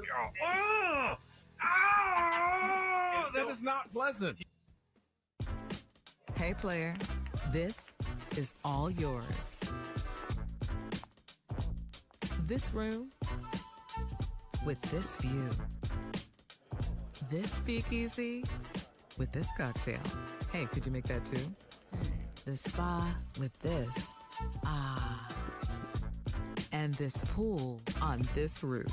This is all for you. The all-new Hamul Casino Resort, now open.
This is definitely not part of the Reacharound. But did you know that the Cardinals and Reds split a doubleheader yesterday? So this is not the No. Reacharound. This is just me. This is just musing on on baseball games that happened yesterday. What else happened in baseball yesterday, Ben? Cardinals won the first game 2-1, and then the Reds came back on a walk-off by Ellie De La Cruz, the first in his career in the bottom of the 10th to beat the Cardinals 6-5. Completion. There it is. All right, go ahead. Just finish. Now No, that you're no, here. then- No. What else happened? Well, the Rays beat the Orioles 7-6. The Tampa Bay avoiding the home. I was mop wondering what happened with a the 3-run Orioles. seventh, and I did want to mention that because we were all shocked yesterday to learn that the Orioles were in playoff position. Not anymore, though, right? Well, they're tied. Now there's a 3-way tie for the last playoff spot in the American League. It's the Orioles, the Rangers, and the Tigers. 3 teams that essentially did nothing to try to help their chances at the trade deadline. And then the Twins and the Blue Jays are both a half game out of a playoff spot. The Guardians are 1 game out, and the Mariners are just 2 games out, despite being 7 games under 500, just 2 games out of a playoff spot. I mean, that's as crazy of a playoff race I think that we've ever seen I now agree. in baseball. It's going to be. It's, You got to figure 500 is good enough. Right, If yeah. any team gets to 500 and stays there, probably going to make it into the playoffs in the American League. It's just wild, man. You look at your team; they're 6-7 games below 500, and you're like, "We're in this thing. We are. Not only are we in it, we have a good chance. You know, if so and so gets back healthy, and so rounds into form, we could really do something. I mean, and listen, nobody wants to play that team in the first round, whoever it is. It's just truly playing with house money at that Right, point. in a best of 3 series. Right, like anything can happen. You know, and that's why the top of the National League standings are so important as well, because Right now, the Brewers and the Dodgers have the two buys in the first round, but the Dodgers are only a half game ahead of the Braves. So the Dodgers could very well be facing a situation where they have to play that best of 3 series against a team like the Padres. I think they'll be fine. We're lining up with Yamamoto, Glasnow, and Snell, and Ohtani coming out of the pen. But I think he's getting close. I think My ultimately God. you'd rather play the Dodgers in as short of series as possible. You get more fluctuation. They may be the anomaly, like where normally I would say yeah, because you don't have to. But like, did you hear who I just named? Like, they can literally go Yamamoto. Their 4 and 5 is not anybody else's Right. 4 and 5. You can go Yamamoto, Snell, and Glasnow, and out of the in the 3 spot, or and Shohei out of the bullpen. And I know I'm missing. Oh, how about Tarek Skubal? I think he may be in there as well. Blake Snell? I said Blake Snell. Okay. So you could go Skubal, Snell, Yamamoto, and the rest of the guys pitch out of the bullpen. But, I mean, the Padres can also save up, Mason Miller and Adrian Morejon for all 3 of those games and go deep into their bullpen all 3 times. Yeah, I mean, it's not the ideal matchup for the first round of the playoffs, the LA Dodgers. Yeah, as it stands right now, the Padres would face the Braves in the best of 3 series in Atlanta. The Phillies would be at the Cubs, and then the Brewers and Dodgers would have the byes. As it stands in the American League, depending on the tiebreakers at the moment, but it looks like the Tampa Bay Rays and then who would have the byes? Let's see. The Yankees are the top wild card, so they'd host the Red Sox, and then whoever wins the tiebreaker between the Orioles, the Rangers, and the Tigers would end up facing the White Sox, and then the Rays would be the number 1 seed. Wild, absolutely wild in the AL and in the NL. The NL could get squirrely as well, but you just got to handle business. You got to handle business. Go 1-0 today. Beat Zach Thornton. Yeah, so he's a lefty. He's 24 years old, and someone said kind of more of a soft tosser. Yeah. Don't know that much about Zach Thornton. 6-7 pitches he'll throw up at you, but he's fastball, slider. The percentages he's about. He throws a cutter and 4-seam. From the left side, though, Padres do have some guys from the right side that can handle the bat pretty well. So I don't know. I mean, he's a young guy. He's not overpowering. He's 3-3 with a 2.78 right now. Benny he struck out 29 in 45 innings. His WHIP is 110.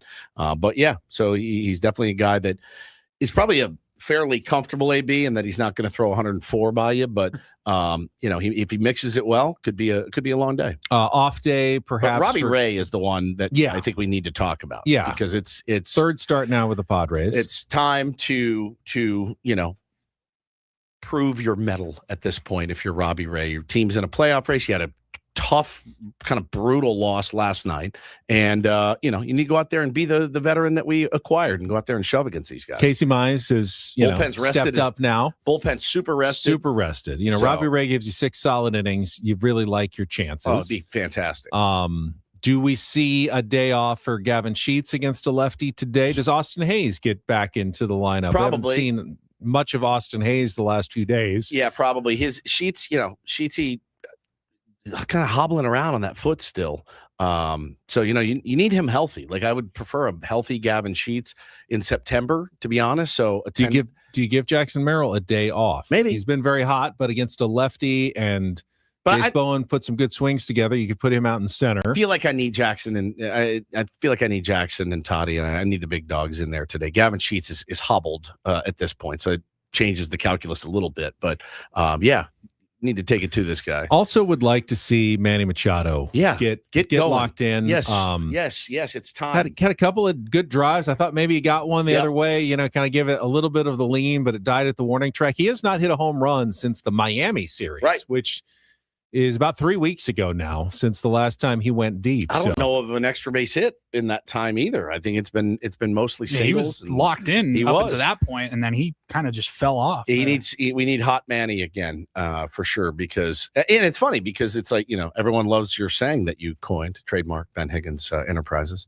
As Manny goes, so do the Padres. What is it? What's your as Manny goes, so go the Padres. It's not true though. It hasn't been we've actually been winning more games without even him though Manny doing has much. not been that hot lately. So idioms sometimes don't work. Not always. Right. Yeah. But, things evolve as well. I think it was very true for a very long time.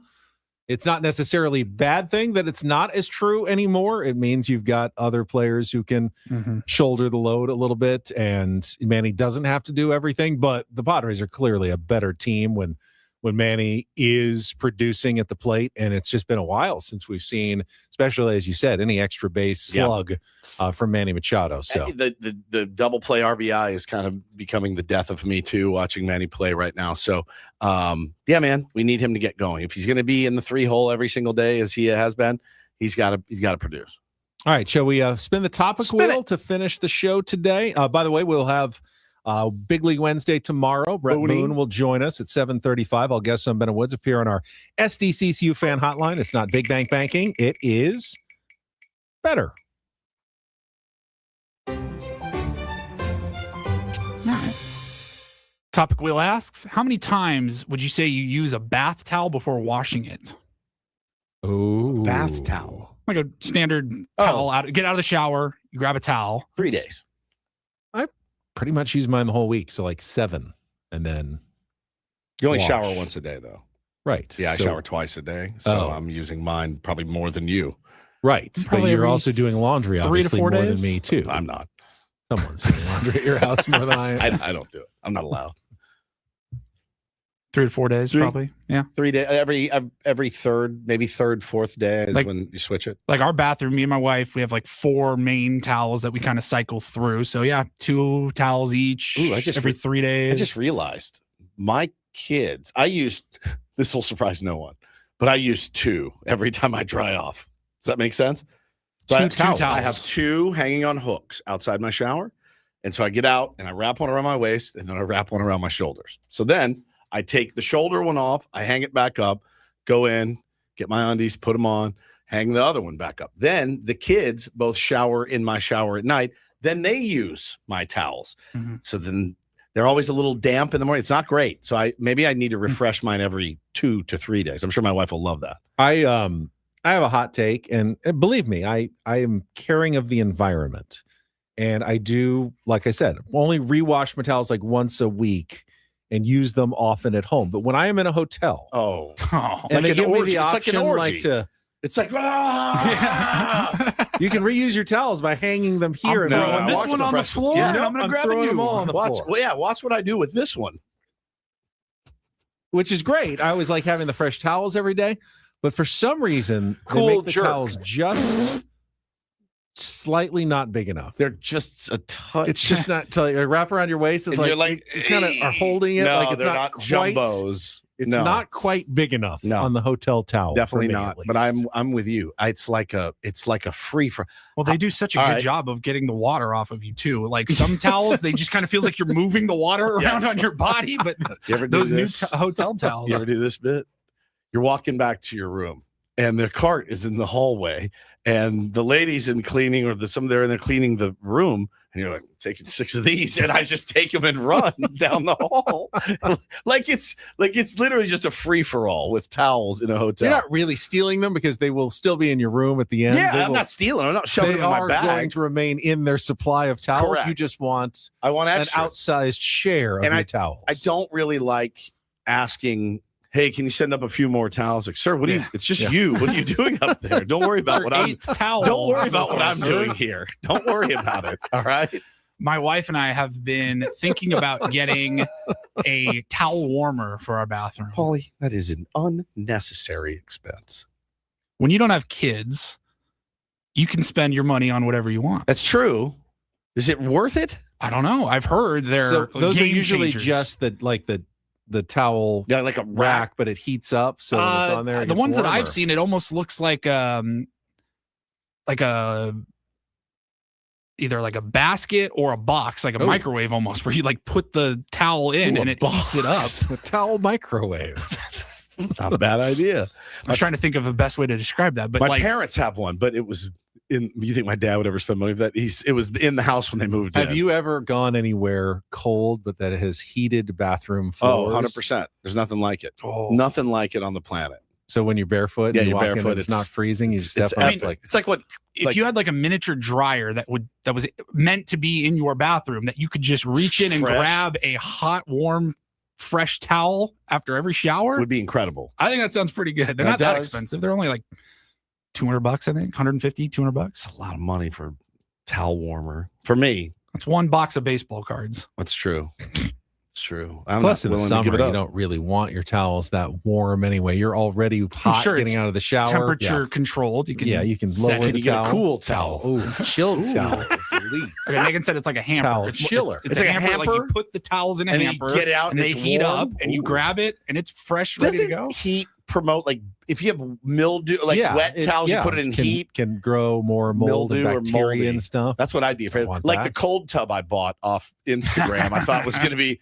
Oh, it's going to last forever. It's got these little chemicals. One soak, and it was covered in black and filth and disgusting. I had to throw it away. It was $300 down the drain. And that's what I thought. You could have bought it. Was only $300. Like, I'll just get one. And I sunk it in. I go, oh, this is great. Next day, I go out, take the cover. I'm like, this looks like a cesspool. What happened? We got one for my mom and her husband for like her birthday or Christmas gift or something. We got her a towel warmer, and we're like, hey, pretend you're on vacation. Yeah. She loves it. All right. We're thinking about there it. There you go. All right, that's it for us. Fred and Frank coming up next. We will talk to you tomorrow morning at 6 a.m. on a Big League Wednesday. For executive producer Paul Reindl and Stephen Woods, I'm Ben Higgins. Have a great rest of your Tuesday from all of us here at San Diego's #1 sports station, 97.3 The Fan. Good job, everybody. Good job with it.